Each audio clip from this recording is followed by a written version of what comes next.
सत श्री अकाल मेरे सारे दोस्तों, की हाल ने जी। तो पहला भी तुहानूं एक पार्ट मेरा अपलोड कर दिता जी। ठीक है, तो वो देख लो क्योंकि उदों दा की चक्कर पै गया सी। उदों ना मैनूं विच किसी दा फोन आ गया सी, मैं जाके आउणा सी किते, ते वो तां करके वीडियो तो मैं बनाउणी सी 1 घंटे दी लगातार। तो पर वो विच फोन आउण करके वीडियो नाल दी नाल डिस्कनैक्ट हो गई मैथों। ठीक है, तो बाकी मैथों वीडियो बनाई भी नहीं जानी क्योंकि मैं जाना सी किते। तो आपां शुरू करदे इस तो बाद अगे। तो आपां इत्थों तक सारा कुछ कर लिया सी है ना, 86वें अमेंडमेंट तक आपां पढ़ गए सी वीडियो दे विच। इस तो बाद आ भी आपको पता सी कि रूस तो लेते, रशिया तो लेते आ। तुम एक बार आपदे आप देख लो, वैसे तो कोई पढ़ने वाली चीज़ है नहीं। ठीक है, तो बस जी मेन चीज़ है तुहानूं दसती कि प्रैशन काहदे चों बननगे। ओके, हुण आपां चलदे हैं प्रिंबल। हाँ जी, देखो आपां किन्ने किन्ने पा की कुछ कंप्लीट करता। सब तो पहले तो अपने संविधान की इंट्रोडक्शन सी, इंट्रो, वो भी आपां कंप्लीट करती। ठीक है, इस तो बाद फंडामेंटल राइट जो मेन पार्ट है वो भी आपां कंप्लीट करता।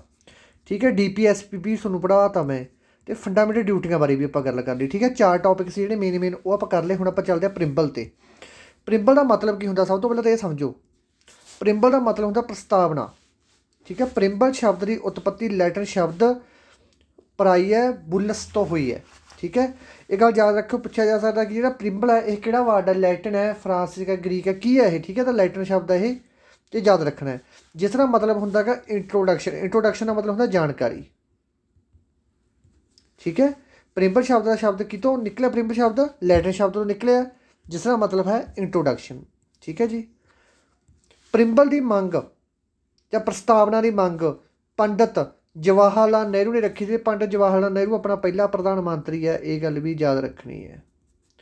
तो अपना उप प्रधानमंत्री कौन है पहला, एक मिनटां दे विच दस्सिओ, वल्लभ भाई पटेल है कि कोई होर है। उन्होंने संविधान के प्रति अपने सारे उद्देश प्रस्तावना में पाउण की गल कही सी। ठीक है, पूछा जा सकता कि प्रिंबल किहड़ा शब्द है, लैटिन शब्द है। ठीक है जी, नंबर 2 ते किहड़े शब्द तो बने आ शब्द मिल सकता तुहानूं, तो जां प्रिंबल शब्द का मतलब की है इंट्रोडक्शन। ठीक है, प्रश्न कित्थों भी बन सकता है। तो प्रिंबल की मंग सब तो पहले किहने रखी सी, पंडित जवाहर लाल नेहरू ने।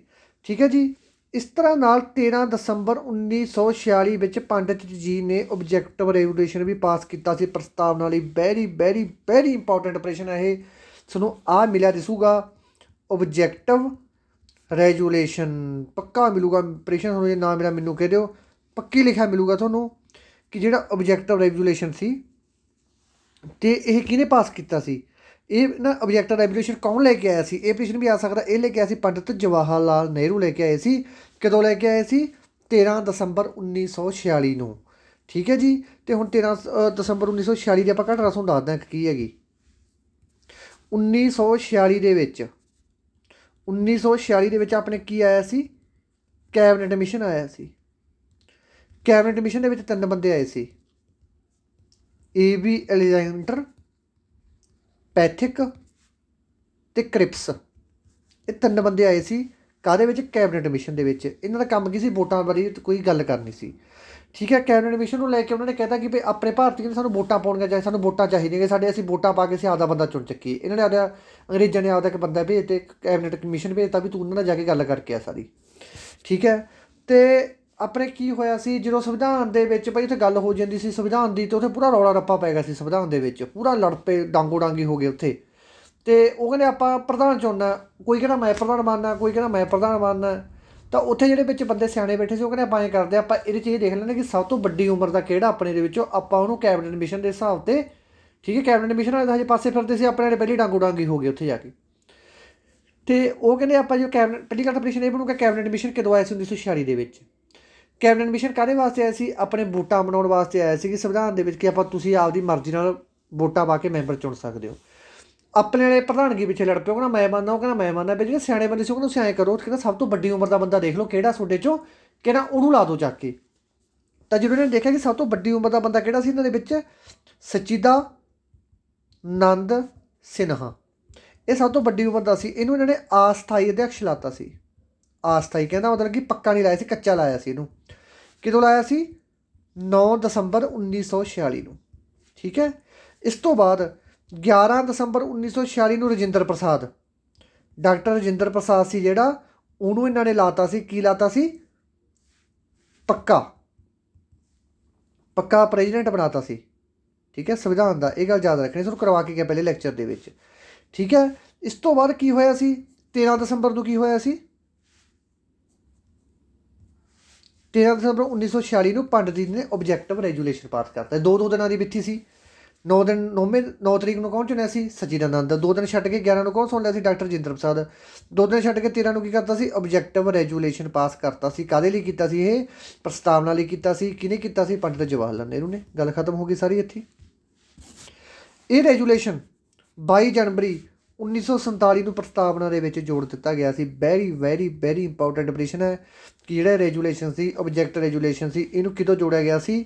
ਇਹਨੂੰ ਸੰਵਿਧਾਨ ਦੇ ਵਿੱਚ ਇਸ ਰੈਜੂਲੇਸ਼ਨ ਨੂੰ ਠੀਕ ਹੈ ਪ੍ਰਸਤਾਵਨਾ ਦੇ ਵਿੱਚ ਜੋੜਤਾ ਸੀ 1947 ਦੇ ਵਿੱਚ 22 ਜਨਵਰੀ 1947 ਠੀਕ ਹੈ। ਅਤੇ 22 ਜੁਲਾਈ 1947 ਨੂੰ ਆਪਾਂ ਕੀ ਕੀਤਾ ਸੀ ਆਪਣਾ ਜਿਹੜਾ ਰਾਸ਼ਟਰੀ ਫਲੈਗ ਹੈਗਾ ਰਾਸ਼ਟਰੀ ਝੰਡਾ ਹੈਗਾ ਉਹਨੂੰ ਕੀ ਕੀਤਾ ਸੀ ਆਪਾਂ ਬੋਰੋ ਕੀਤਾ ਸੀ। ਉਹਨੂੰ ਆਪਾਂ ਰੱਖ ਲਿਆ ਸੀ ਆਪਦੇ ਕੋਲ ਕਿ ਭਈ ਅੱਜ ਤੋਂ ਬਾਅਦ ਸਾਡਾ ਰਾਸ਼ਟਰੀ ਝੰਡਾ ਹੋਊਗਾ ਠੀਕ ਹੈ। ਇਸ ਵਿੱਚ ਅੱਜ ਤੱਕ ਸਿਰਫ ਇੱਕ ਵਾਰ ਸੋਧ ਹੋਈ ਹੈ। ਇਹ ਗੱਲ ਯਾਦ ਰੱਖਣੀ ਹੈ। ਸੰਵਿਧਾਨ ਪ੍ਰਸਤਾਵਨਾ ਦੇ ਵਿੱਚ ਅੱਜ ਤੱਕ ਸਿਰਫ ਇੱਕ ਵਾਰੀ ਸੋਧ ਹੋਈ ਹੈ। ਇਹ ਸੋਧ 42ਵਾਂ ਅਮੈਂਡਮੈਂਟ 1976 ਜਿਹਨੂੰ ਆਪਾਂ ਮਿੰਨੀ ਕੌਂਸਟੀਟਿਊਸ਼ਨ ਕਹਿ ਦਿੰਦੇ ਹਾਂ ਠੀਕ ਹੈ ਉਹਦੇ ਅਨੁਸਾਰ ਹੀ ਹੋਈ ਸੀ। ਜਿਸ ਨਾਲ ਇਹ 3 ਸ਼ਬਦ ਨਵੇਂ ਬਣੇ ਹਨ। ਕਿਹੜੇ ਸ਼ਬਦ ਨਵੇਂ ਬਣੇ ਆ ਸੋਸ਼ਲਿਸਟ ਸੈਕੂਲਰ ਇੰਟੀਗ੍ਰਿਟੀ। ਪੁੱਛਿਆ ਜਾ ਸਕਦਾ ਕਿ ਕਿਹੜੇ ਸ਼ਬਦ ਨਵੇਂ ਬਣੇ ਹੈ ਸੋਸ਼ਲ ਸੈਕੂਲਰ ਇੰਟੀਗ੍ਰਿਟੀ। ਇੰਟੀਗ੍ਰਿਟੀ ਦਾ ਮਤਲਬ ਹੁੰਦਾ ਭਾਈਚਾਰਾ। ਸਭ ਤੋਂ ਮੇਨ ਚੀਜ਼ ਆਹ ਤਾਂ ਹਰੇਕ ਪੇਪਰ ਦੇ ਵਿੱਚ ਪੁੱਛਿਆ ਜਾਂਦਾ ਹੁੰਦਾ। ਪ੍ਰਿੰਬਲ ਦੀ ਪਹਿਲੀ ਲਾਈਨ ਕਿਹੜੀ ਆ ਵੈਰੀ ਇੰਪੋਰਟੈਂਟ ਪੁੱਛਿਆ ਜਾਊਗਾ। ਇਹ ਪ੍ਰਿੰਬਲ ਦੀ ਪਹਿਲੀ ਲਾਈਨ ਕਿਹੜੀ ਹੈ ਵੀ ਆਰ ਪੀਪਲ ਠੀਕ ਹੈ ਵੀ ਆਰ ਪੀਪਲ ਜਾਂ ਹਮ ਭਾਰਤ ਦੇ ਲੋਕ ਠੀਕ ਹੈ ਜਾਂ ਹਮ ਭਾਰਤ ਦੇ ਲੋਕ ਵੀ ਆਰ ਪੀਪਲ ਬੂਈਜ਼ ਪੀਪਲ ਵੀ ਲਿਖਣਗੇ ਤੁਹਾਨੂੰ ਬੂਈ ਦਾ ਪੀਪਲ ਵੀ ਲਿਖਣਗੇ ਉਲਝੋਗੇ ਤੁਸੀਂ ਉੱਥੇ ਬੂਈ ਦਾ ਪੀਪਲ ਵੀ ਲਿਖੋਗੇ ਕੋਈ ਤੁਹਾਨੂੰ ਕੋਈ ਬੂਈਜ਼ ਪੀਪਲ ਵੀ ਲਿਖੋਗੇ ਪਰ ਬੂਈ ਆਰ ਪੀਪਲ ਠੀਕ ਹੈ। ਇਹ ਗੱਲ ਯਾਦ ਰੱਖਣੀ ਹੈ। ਪ੍ਰਿੰਬਲ ਦੀ ਪਹਿਲੀ ਲਾਈਨ ਇੰਡੀਅਨ ਕੌਂਸਟੀਟਿਊਸ਼ਨ ਦੇ ਸੋਰਸ ਬਾਰੇ ਦੱਸਦੀ ਹੈ। ਇੰਡੀਅਨ ਕੌਂਸਟੀਟਿਊਸ਼ਨ ਦੇ ਨੇਚਰ ਨੂੰ ਦੱਸਣ ਵਾਲੇ ਸ਼ਬਦ ਕਿਹੜੇ ਹਨ ਸੋਵੀਰੀਅਨ ਸੋਸ਼ਲਿਸਟ ਡੈਮੋਕ੍ਰੈਟਿਕ ਸੈਕੂਲਰ ਪਬਲਿਕ। ਇਹ ਸਾਰੇ ਸ਼ਬਦ ਯਾਦ ਕਰ ਲਓ। ਪੁੱਛਿਆ ਜਾ ਸਕਦਾ ਕਿ ਇਹਨਾਂ 'ਚੋਂ ਕਿਹੜਾ ਪ੍ਰਸਤਾਵਨਾ ਦੇ ਵਿੱਚ ਨਹੀਂ ਲਿਖਿਆ ਹੋਇਆ। ਓਬਜੈਕਟ ਕਿਹੜੇ ਸੀ ਇਹਦੇ ਵਿਸ਼ੇ ਕਿਹੜੇ ਸੀ ਜਸਟਿਸ ਸਾਰਿਆਂ ਨੂੰ ਇੱਕੋ ਜਿਹਾ ਸਮਝਣਾ ਇਕੁਅਲਿਟੀ ਸਮਾਨਤਾ ਦਾ ਅਧਿਕਾਰ ਲਿਬਰਟੀ ਆਜ਼ਾਦੀ ਫੈਡਰੇਟਿਵ ਨੇ ਭਾਈਚਾਰਾ। ਆਹ 4 ਚੀਜ਼ਾਂ ਆਪਣੇ ਸੰਵਿਧਾਨ ਦਾ ਮੁੱਖ ਆਬਜੈਕਟ ਹੈ। ਚਾਰੇ ਯਾਦ ਕਰ ਲਿਓ। ਹੁਣ ਅਸੀਂ ਪ੍ਰਸਤਾਵਨਾ ਦੇ ਕੁਝ ਸ਼ਬਦਾਂ ਬਾਰੇ ਪੜ੍ਹਾਂਗੇ। ਸਭ ਤੋਂ ਪਹਿਲਾਂ ਗੱਲ ਕਰਾਂਗੇ ਆਪਾਂ ਸੋਵਰੀਅਨ। ਇਹਦਾ ਕੀ ਮਤਲਬ ਹੁੰਦਾ ਹੈਗਾ ਇੰਡੀਪੈਂਡੈਂਟ ਕੰਟਰੀ। ਇਸ ਵਿੱਚ ਦੱਸਿਆ ਗਿਆ ਹੈ ਕਿ ਇੰਡੀਆ ਇੱਕ ਆਤਮ ਨਿਰਭਰ ਦੇਸ਼ ਹੈ ਜੋ ਆਪਣੇ ਮਸਲੇ ਆਪ ਹੱਲ ਕਰ ਸਕਦਾ ਹੈ। ਸੋਸ਼ਲਿਸਟ ਦਾ ਮਤਲਬ ਕੀ ਹੈ ਠੀਕ ਹੈ ਇੰਡੀਪੈਂਡੈਂਟ ਕੰਟਰੀ ਦਾ ਮਤਲਬ ਕਿ ਆਪਣੇ ਮਸਲੇ ਆਪ ਕਰ ਸਕਦਾ। ਸੋਸ਼ਲਿਸਟ ਦਾ ਮਤਲਬ ਹੈਗਾ 42ਵੇਂ ਅਮੈਂਡਮੈਂਟ ਜੋੜਿਆ ਗਿਆ ਸੀ ਭਾਰਤ ਵਿੱਚ ਇੱਕ ਵੈਲਫੇਅਰ ਸਟੇਟ ਹੈ ਠੀਕ ਹੈ। ਵੈਲਫੇਅਰ ਦਾ ਮਤਲਬ ਭਲਾਈ ਦੇ ਕੰਮ ਵੀ ਕਰਦੀ ਹੈ ਭਾਰਤ ਸਟੇਟ। ਸੈਕੂਲਰ ਵੀ ਹੈ ਜਿਹੜਾ ਇਹ ਵੀ 42ਵੇਂ ਅਮੈਂਡਮੈਂਟ ਦੇ ਵਿੱਚ ਜੋੜਿਆ ਗਿਆ ਸੀ। ਇਸ ਵਿੱਚ ਕੋਈ ਸਟੇਟ ਆਪਣਾ ਧਰਮ ਸਟੇਟ ਦਾ ਕੋਈ ਵੀ ਆਪਣਾ ਧਰਮ ਨਹੀਂ ਹੋਗਾ। ਸੈਕੂਲਰ ਦੇ ਵਿੱਚ ਆ ਗਿਆ ਪੁੱਛਿਆ ਜਾ ਸਕਦਾ ਕਿ ਜਿਹੜੀ ਆਪਣੀ ਸਟੇਟ ਹੈ ਕਿ ਇਹ ਇੱਕ ਸੈਕੂਲਰ ਸਟੇਟ ਹੈ ਕਿ ਸੈਕੂਲਰ ਸਟੇਟ ਹੈ ਨਹੀਂ। ਆਪਣਾ ਜਿਹੜਾ ਭਾਰਤ ਹੈ ਇੱਕ ਸੈਕੂਲਰ ਸਟੇਟ ਹੈ ਕਹਿੰਦਾ ਮਤਲਬ ਕਿ ਇੱਥੇ ਆਪਦਾ ਕੋਈ ਵੀ ਧਰਮ ਨਹੀਂ ਹੈਗਾ। ਸੈਕੂਲਰ ਦਾ ਮਤਲਬ ਹੁੰਦਾ ਧਰਮ ਨਿਰਪੱਖ ਠੀਕ ਹੈ। ਡੈਮੋਕ੍ਰਾਸੀ ਜੋ ਸਰਕਾਰ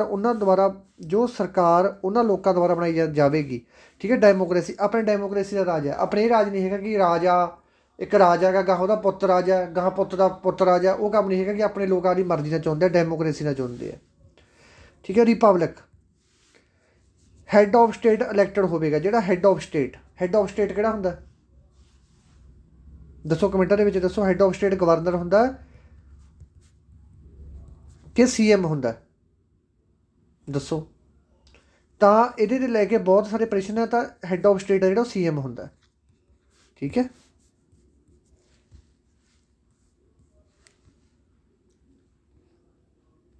ਚਲੋ ਚੱਲਦੇ ਅੱਗੇ। ਆਰਟੀਕਲ 368 ਵਿੱਚ ਪਾਰਲੀਮੈਂਟ ਦਾ ਉਹ ਸੰਵਿਧਾਨ ਹੈ ਜਿਸ ਵਿੱਚ ਸੰਸ਼ੋਧਨ ਕਰ ਸਕਦੀ ਹਾਂ। ਆਰਟੀਕਲ 3 ਕੋਈ ਵੀ ਅਮੈਂਡਮੈਂਟ ਕਰਨਾ ਗਾ ਆਪਾਂ ਸੰਵਿਧਾਨ ਦੇ ਵਿੱਚ ਕੋਈ ਵੀ ਅਮੈਂਡਮੈਂਟ ਕਰਨਾ ਕੋਈ ਵੀ ਸੰਸ਼ੋਧਨ ਕਰਨਾ ਉਹ ਆਰਟੀਕਲ 368 ਦੇ ਵਿੱਚ ਆਊਗਾ। ਬਸ ਇੰਨੀ ਜੀ ਬਸ ਨਿੱਕੀ ਗੱਲ ਹੀ ਕਰਵਾਊਂਗਾ। 368 ਦੇ ਵਿੱਚ ਆ ਗਿਆ ਭਾਈ ਕੀ ਆ ਗਿਆ 368 ਦੇ ਵਿੱਚ ਕਿ ਕੋਈ ਵੀ ਪਾਰਲੀਮੈਂਟ ਨੇ ਕੋਈ ਅਮੈਂਡਮੈਂਟ ਕਰਨਾ ਤਾਂ ਉਹ ਆਰਟੀਕਲ 368 ਦੇ ਤਹਿਤ ਹੀ ਕਰੂਗੀ ਠੀਕ ਹੈ। ਪਰ ਜੋ ਪ੍ਰਸਤਾਵਨਾ ਹੈ ਇਹ ਸੰਵਿਧਾਨ ਦਾ ਹਿੱਸਾ ਨਹੀਂ ਹੈ। ਜਿਹੜੀ ਆਪਣੀ ਪ੍ਰਸਤਾਵਨਾ ਹੈ ਤਾਂ ਸੰਵਿਧਾਨ ਦੇ ਵਿੱਚ ਇਹ ਸੰਵਿਧਾਨ ਦਾ ਹਿੱਸਾ ਨਹੀਂ ਹੈ। ਇਸ ਵਿੱਚ ਸੰਸ਼ੋਧਨ ਨਹੀਂ ਕੀਤਾ ਜਾ ਸਕਦਾ। ਪਰ ਬਾਅਦ ਵਿੱਚ ਪ੍ਰਸਤਾਵਨਾ ਨੂੰ ਸੰਵਿਧਾਨ ਦਾ ਹਿੱਸਾ ਮੰਨ ਲਿਆ ਗਿਆ ਸੀ ਕਿਉਂਕਿ ਇਸ ਨੂੰ ਵੀ ਸੰਵਿਧਾਨ ਵਾਂਗੂ ਲਿਆ ਗਿਆ ਸੀ। ਇਸ ਲਈ ਹੁਣ ਇਸ ਵਿੱਚ ਸੰਸ਼ੋਧਨ ਕੀਤਾ ਜਾ ਸਕਦਾ ਹੈ। ਇਹ ਸੰਵਿਧਾਨ ਦਾ ਹਿੱਸਾ ਹੈ। ਇਹ ਕੇਸ਼ਵ ਨੰਦ ਭਾਰਤੀ ਦੇ ਕੇਸ ਵਿੱਚ ਕਿਹਾ ਗਿਆ ਸੀ। ਠੀਕ ਹੈ, ਹੁਣ ਤੁਹਾਨੂੰ ਗੱਲ ਪਤਾ ਲੱਗ ਗਈ। ਪੁੱਛਿਆ ਜਾ ਸਕਦਾ ਹੈਗਾ ਕਿ ਜਦੋਂ ਆਪਣਾ ਪ੍ਰਸਤਾਵਨਾ ਸ਼ੁਰੂ ਦੇ ਵਿੱਚ ਬਣੀ ਸੀ ਉਹਦੇ ਵਿੱਚ ਸੰਸ਼ੋਧਨ ਕੀਤਾ ਜਾ ਸਕਦਾ ਸੀ? ਹਾਂ, ਨਹੀਂ ਕੀਤਾ ਜਾ ਸਕਦਾ ਸੀ। ਬਾਅਦ ਵਿੱਚ ਕਿਉਂ ਇਹਦੇ 'ਚ ਸੰਸ਼ੋਧਨ ਕੀਤਾ ਜਾਣ ਲੱਗ ਪਿਆ? ਕਿਉਂਕਿ ਕੇਸ਼ਵ ਨੰਦ ਭਾਰਤੀ ਵਾਲਾ ਕੇਸ ਹੋ ਗਿਆ ਸੀ ਇੱਕ ਤਾਂ, ਇੱਕ ਦੂਸਰਾ ਕੀ ਹੋ ਗਿਆ ਸੀ, ਇਸ ਸੰਵਿਧਾਨ ਦਾ ਇਹਨੂੰ ਅੰਗ ਮੰਨ ਲਿਆ ਸੀ ਇੱਕ। ਠੀਕ ਹੈ, ਤਾਂ ਕਰਕੇ ਸੰਵਿਧਾਨ ਬਾਰੇ ਹੋਰ ਵੀ ਬਹੁਤ ਗੱਲਾਂ। ਸੰਵਿਧਾਨ ਨੂੰ ਪ੍ਰਸਤਾਵਨਾ ਨੂੰ ਸੰਵਿਧਾਨ ਦੀ ਕੁੰਜੀ ਕਿਹਾ ਜਾਂਦਾ ਹੈ। ਠੀਕ ਹੈ, ਸੰਵਿਧਾਨ ਨੂੰ ਪ੍ਰਸਤਾਵਨਾ ਦੀ ਕੁੰਜੀ ਨਹੀਂ ਕਿਹਾ ਜਾਂਦਾ, ਗਲਤ ਲਿਖਿਆ ਹੋਇਆ। ਪ੍ਰਸਤਾਵਨਾ ਨੂੰ ਸੰਵਿਧਾਨ ਦੀ ਕੁੰਜੀ ਕਿਹਾ ਜਾਂਦਾ, ਇਹ ਗੱਲ ਯਾਦ ਰੱਖਣੀ ਹੈ। ਪ੍ਰਸਤਾਵਨਾ ਦੇ ਅਨੁਸਾਰ ਸੰਵਿਧਾਨ ਦੇ ਅਧੀਨ ਸ਼ਕਤੀਆਂ ਦਾ ਕੇਂਦਰ ਬਿੰਦੂ ਭਾਰਤ ਦੇ ਲੋਕ ਹਨ। ਉਹਦਾ ਪਤਾ ਹੀ ਹੈਗਾ, ਆਪਣੇ ਪ੍ਰਸਤਾਵਨਾ ਦੇ ਵਿੱਚ ਕਿਹਾ ਗਿਆ ਹੈਗਾ ਡੈਮੋਕ੍ਰੇਸੀ ਦਾ ਮਤਲਬ ਹੈ ਕਿ ਲੋਕ ਆਤਮ ਨਿਰਭਰ ਹੈ, ਆਦੀ ਮਾਦੀ ਨਾਲ ਕੋਈ ਵੀ ਸਰਕਾਰ ਚੁਣ ਸਕਦੇ ਆ। ਉਹੀ ਗੱਲ ਕਹੀ ਗਈ ਪ੍ਰਸਤਾਵਨਾ ਦੇ ਵਿੱਚ ਕਿ ਜਿਹੜਾ ਕੇਂਦਰ ਬਿੰਦੂ ਆ, ਸਰਕਾਰ ਬਣਾਉਣੀ ਹੈ ਜਾਂ ਸਰਕਾਰ ਨਹੀਂ ਬਣਾਉਣੀ, ਉਹਦਾ ਸਾਰਾ ਜਿਹੜਾ ਜ਼ੋਰ ਆ ਉਹ ਕਿਹਦੇ ਕੋਲ ਹੈ? ਲੋਕਾਂ ਕੋਲ ਹੈ। ਸੰਵਿਧਾਨ ਦੇ ਸਰੋਤ ਆਪਾਂ ਹੁਣ ਪੜਾਂਗੇ। ਸਰੋਤ ਜਿਹੜੇ ਆਪਣੇ ਸੰਵਿਧਾਨ ਆ ਕਿੱਥੋਂ ਕਿੱਥੋਂ ਲੈਤੇ ਗਏ ਆ, ਸੋਰਸ ਵੈਰੀ ਵੈਰੀ ਇੰਪੋਰਟੈਂਟ। ਇਹ 'ਚ ਵੀ ਪ੍ਰਸ਼ਨ ਪੱਕਾ ਬਣੂਗਾ। ਬਸ ਜਿੰਨਾ ਤੁਹਾਨੂੰ ਮੈਂ ਕਰਵਾਤਾ ਯਾਰ, ਠੀਕ ਹੈ, ਟੈਨਸ਼ਨ ਲਓ। ਇਹਦੇ ਵਿੱਚੋਂ ਹੀ ਪ੍ਰਸ਼ਨ ਬਣਦਾਗਾ, ਬਾਹਰੋਂ ਪ੍ਰਸ਼ਨ ਬਣਦਾ ਕੋਈ ਚਾਂਸ ਨਹੀਂ ਹੈਗਾ ਪੋਲਿਟੀ ਦੇ ਵਿੱਚੋਂ। ਤੁਸੀਂ ਐਂ ਕਰੋ, ਮੇਰੇ ਜਿੰਨੇ ਲੈਕਚਰ ਲਾ ਲਏ ਤੁਸੀਂ ਸਾਰੇ ਲੈਕਚਰ ਲਾ ਕੇ ਨਾ ਐਂਡ ਤੋਂ, ਇਸ ਤੋਂ ਬਾਅਦ ਤੁਸੀਂ ਕਿਸੇ ਵੀ ਲੈਕਚਰ ਕਿਸੇ ਵੀ ਸਰ ਦਾ ਜਾਂ ਕਿਸੇ ਵੀ YouTube 'ਤੇ ਚੈਨਲ ਪਏ ਆ, ਕਿਸੇ ਵੀ ਲੈਕਚਰ ਜਾ ਕੇ ਦੇਖ ਲਓ, ਤੁਹਾਨੂੰ ਇੰਪਰੂਵਮੈਂਟ ਫੁੱਲ ਮਿਲੂਗੀ ਆਪਦੀ। ਠੀਕ ਹੈ, ਸਭ ਤੋਂ ਪਹਿਲਾਂ ਆਪਾਂ ਗੱਲ ਕਰਦੇ USA ਦੀ। USA ਤੋਂ ਪੁੱਛਿਆ ਜਾ ਸਕਦਾ ਕਿ ਆਪਾਂ ਕਿਹੜੇ ਕਿਹੜੇ ਸੰਵਿਧਾਨ ਦੇ ਪਾਰਟ ਲੈਤੇ ਆ ਜਾਂ ਕਿਹੜੀਆਂ ਕਿਹੜੀਆਂ ਚੀਜ਼ਾਂ ਲੈਤੀਆਂ ਆਪਾਂ, ਕਿਉਂਕਿ ਆਪਣਾ ਜਿਹੜਾ ਸੰਵਿਧਾਨ ਹੈ ਇਹ ਇੱਕ ਆਪਣੇ ਇਕੱਲੇ ਦੇਸ਼ ਦਾ ਨਹੀਂ ਹੈਗਾ, ਆਪਾਂ ਅਲੱਗ-ਅਲੱਗ ਦੇਸ਼ਾਂ ਤੋਂ ਇਕੱਠਾ ਕੀਤਾ ਵਾ। ਠੀਕ ਹੈ, ਅਤੇ ਸਭ ਤੋਂ ਪਹਿਲਾਂ ਅਮਰੀਕਾ ਤੋਂ ਆਪਾਂ ਕੀ ਲਿੱਤਾ? ਅਮਰੀਕਾ ਤੋਂ ਲੈਤੇ ਆਪਾਂ ਫੰਡਾਮੈਂਟਲ ਰਾਈਟ। ਪੁੱਛਿਆ ਜਾ ਸਕਦਾ ਕਿ ਮੌਲਿਕ ਅਧਿਕਾਰ ਆ ਜਿਹੜੇ ਆਪਣੇ ਇਹ ਕਿਤੋਂ ਲੈਤੇ ਆ? ਆਪਾਂ ਲੈਤੇ ਆ ਅਮਰੀਕਾ ਤੋਂ। ਉਪ ਰਾਸ਼ਟਰਪਤੀ ਦਾ, ਇਹ ਵੀ ਆਪਾਂ ਅਮਰੀਕਾ ਤੋਂ ਲੈਤਾ ਹੈ। ਰਾਸ਼ਟਰਪਤੀ ਨੂੰ ਹਟਾਇਆ ਜਾ ਸਕਦਾ ਜਾਂ ਉੱਚ ਨਿਆਧੀਸ਼ ਹੁੰਦੇ ਆ ਜਿਹੜੇ ਸੁਪਰੀਮ ਕੋਰਟ ਦੇ ਜੱਜ ਹੁੰਦੇ ਆ ਜਾਂ ਹਾਈ ਕੋਰਟ ਦੇ ਜੱਜ ਹੁੰਦੇ ਆ, ਉਹਨਾਂ ਨੂੰ ਵੀ ਹਟਾਇਆ ਜਾ ਸਕਦਾ ਹੈਗਾ। ਇਹ ਗੱਲ ਕਿਹਦੇ ਵਿੱਚ ਕਹੀ ਗਈ ਆ? ਆਰਟੀਕਲ 61 ਦੇ ਵਿੱਚ ਰਾਸ਼ਟਰਪਤੀ ਦੀ ਗੱਲ ਕੀਤੀ ਗਈ ਹੈ। ਜੇ ਤਾਂ ਆਪਾਂ ਰਾਸ਼ਟਰਪਤੀ ਨੂੰ ਹਟਾਉਣਾ ਗਾ ਫਿਰ ਤਾਂ ਆਰਟੀਕਲ 61 ਦੇ ਵਿੱਚ ਲਿਖਿਆ ਹੋਗਾ ਇੰਪੀਚਮੈਂਟ। ਇਹ ਆਪਾਂ ਪ੍ਰੈਜ਼ੀਡੈਂਟ ਵਾਲੇ ਲੈਕਚਰ 'ਚ ਕਰਕੇ ਜਾਵਾਂਗੇ। ਇੰਪੀਚਮੈਂਟ ਦੇ ਵਿੱਚ ਜਿਹੜੇ ਆਪਣੇ ਜੱਜ ਹੁੰਦੇ ਇਹਨਾਂ ਨੂੰ ਹਟਾਉਣ ਵਾਸਤੇ ਗੱਲ ਕਾਹਦੇ 'ਚ ਕੀਤੀ ਗਈ ਹੈ? 124 ਦੇ ਚੌਥੇ ਹਿੱਸੇ ਦੇ ਵਿੱਚ, 124 ਆਰਟੀਕਲ ਦੇ ਚੌਥੇ ਹਿੱਸੇ ਦੇ ਵਿੱਚ ਕੀਤੀ ਗਈ ਹੈ। ਕੋਰਟ ਆਪਣੇ ਫੈਸਲੇ ਪ੍ਰਤੀ ਕੀ ਹੋਊਗਾ? ਆਜ਼ਾਦ ਹੋਊਗਾ। ਠੀਕ ਹੈ, ਇਹ ਚੀਜ਼ਾਂ ਦੱਸੀਆਂ ਗਈਆਂ ਹੈਗੀਆਂ। ਮੇਨ ਤਾਂ ਮੌਲਿਕ ਅਧਿਕਾਰ ਜ਼ਿਆਦਾ ਪੁੱਛਿਆ ਜਾਂਦਾ ਹੁੰਦਾ, ਇੱਕ ਇੰਪੀਚਮੈਂਟ ਵਾਲਾ ਜ਼ਿਆਦਾ ਪੁੱਛਿਆ ਜਾਂਦਾ ਹੁੰਦਾ। ਬ੍ਰਿਟੇਨ, ਠੀਕ ਹੈ, ਇਹਦੇ ਵਿੱਚ ਕੀ ਲਿਖਿਆ ਗਿਆ? Single citizenship. ਠੀਕ ਹੈ, ਬ੍ਰਿਟੇਨ ਦੇ ਵਿੱਚ ਕੀ ਹੈ?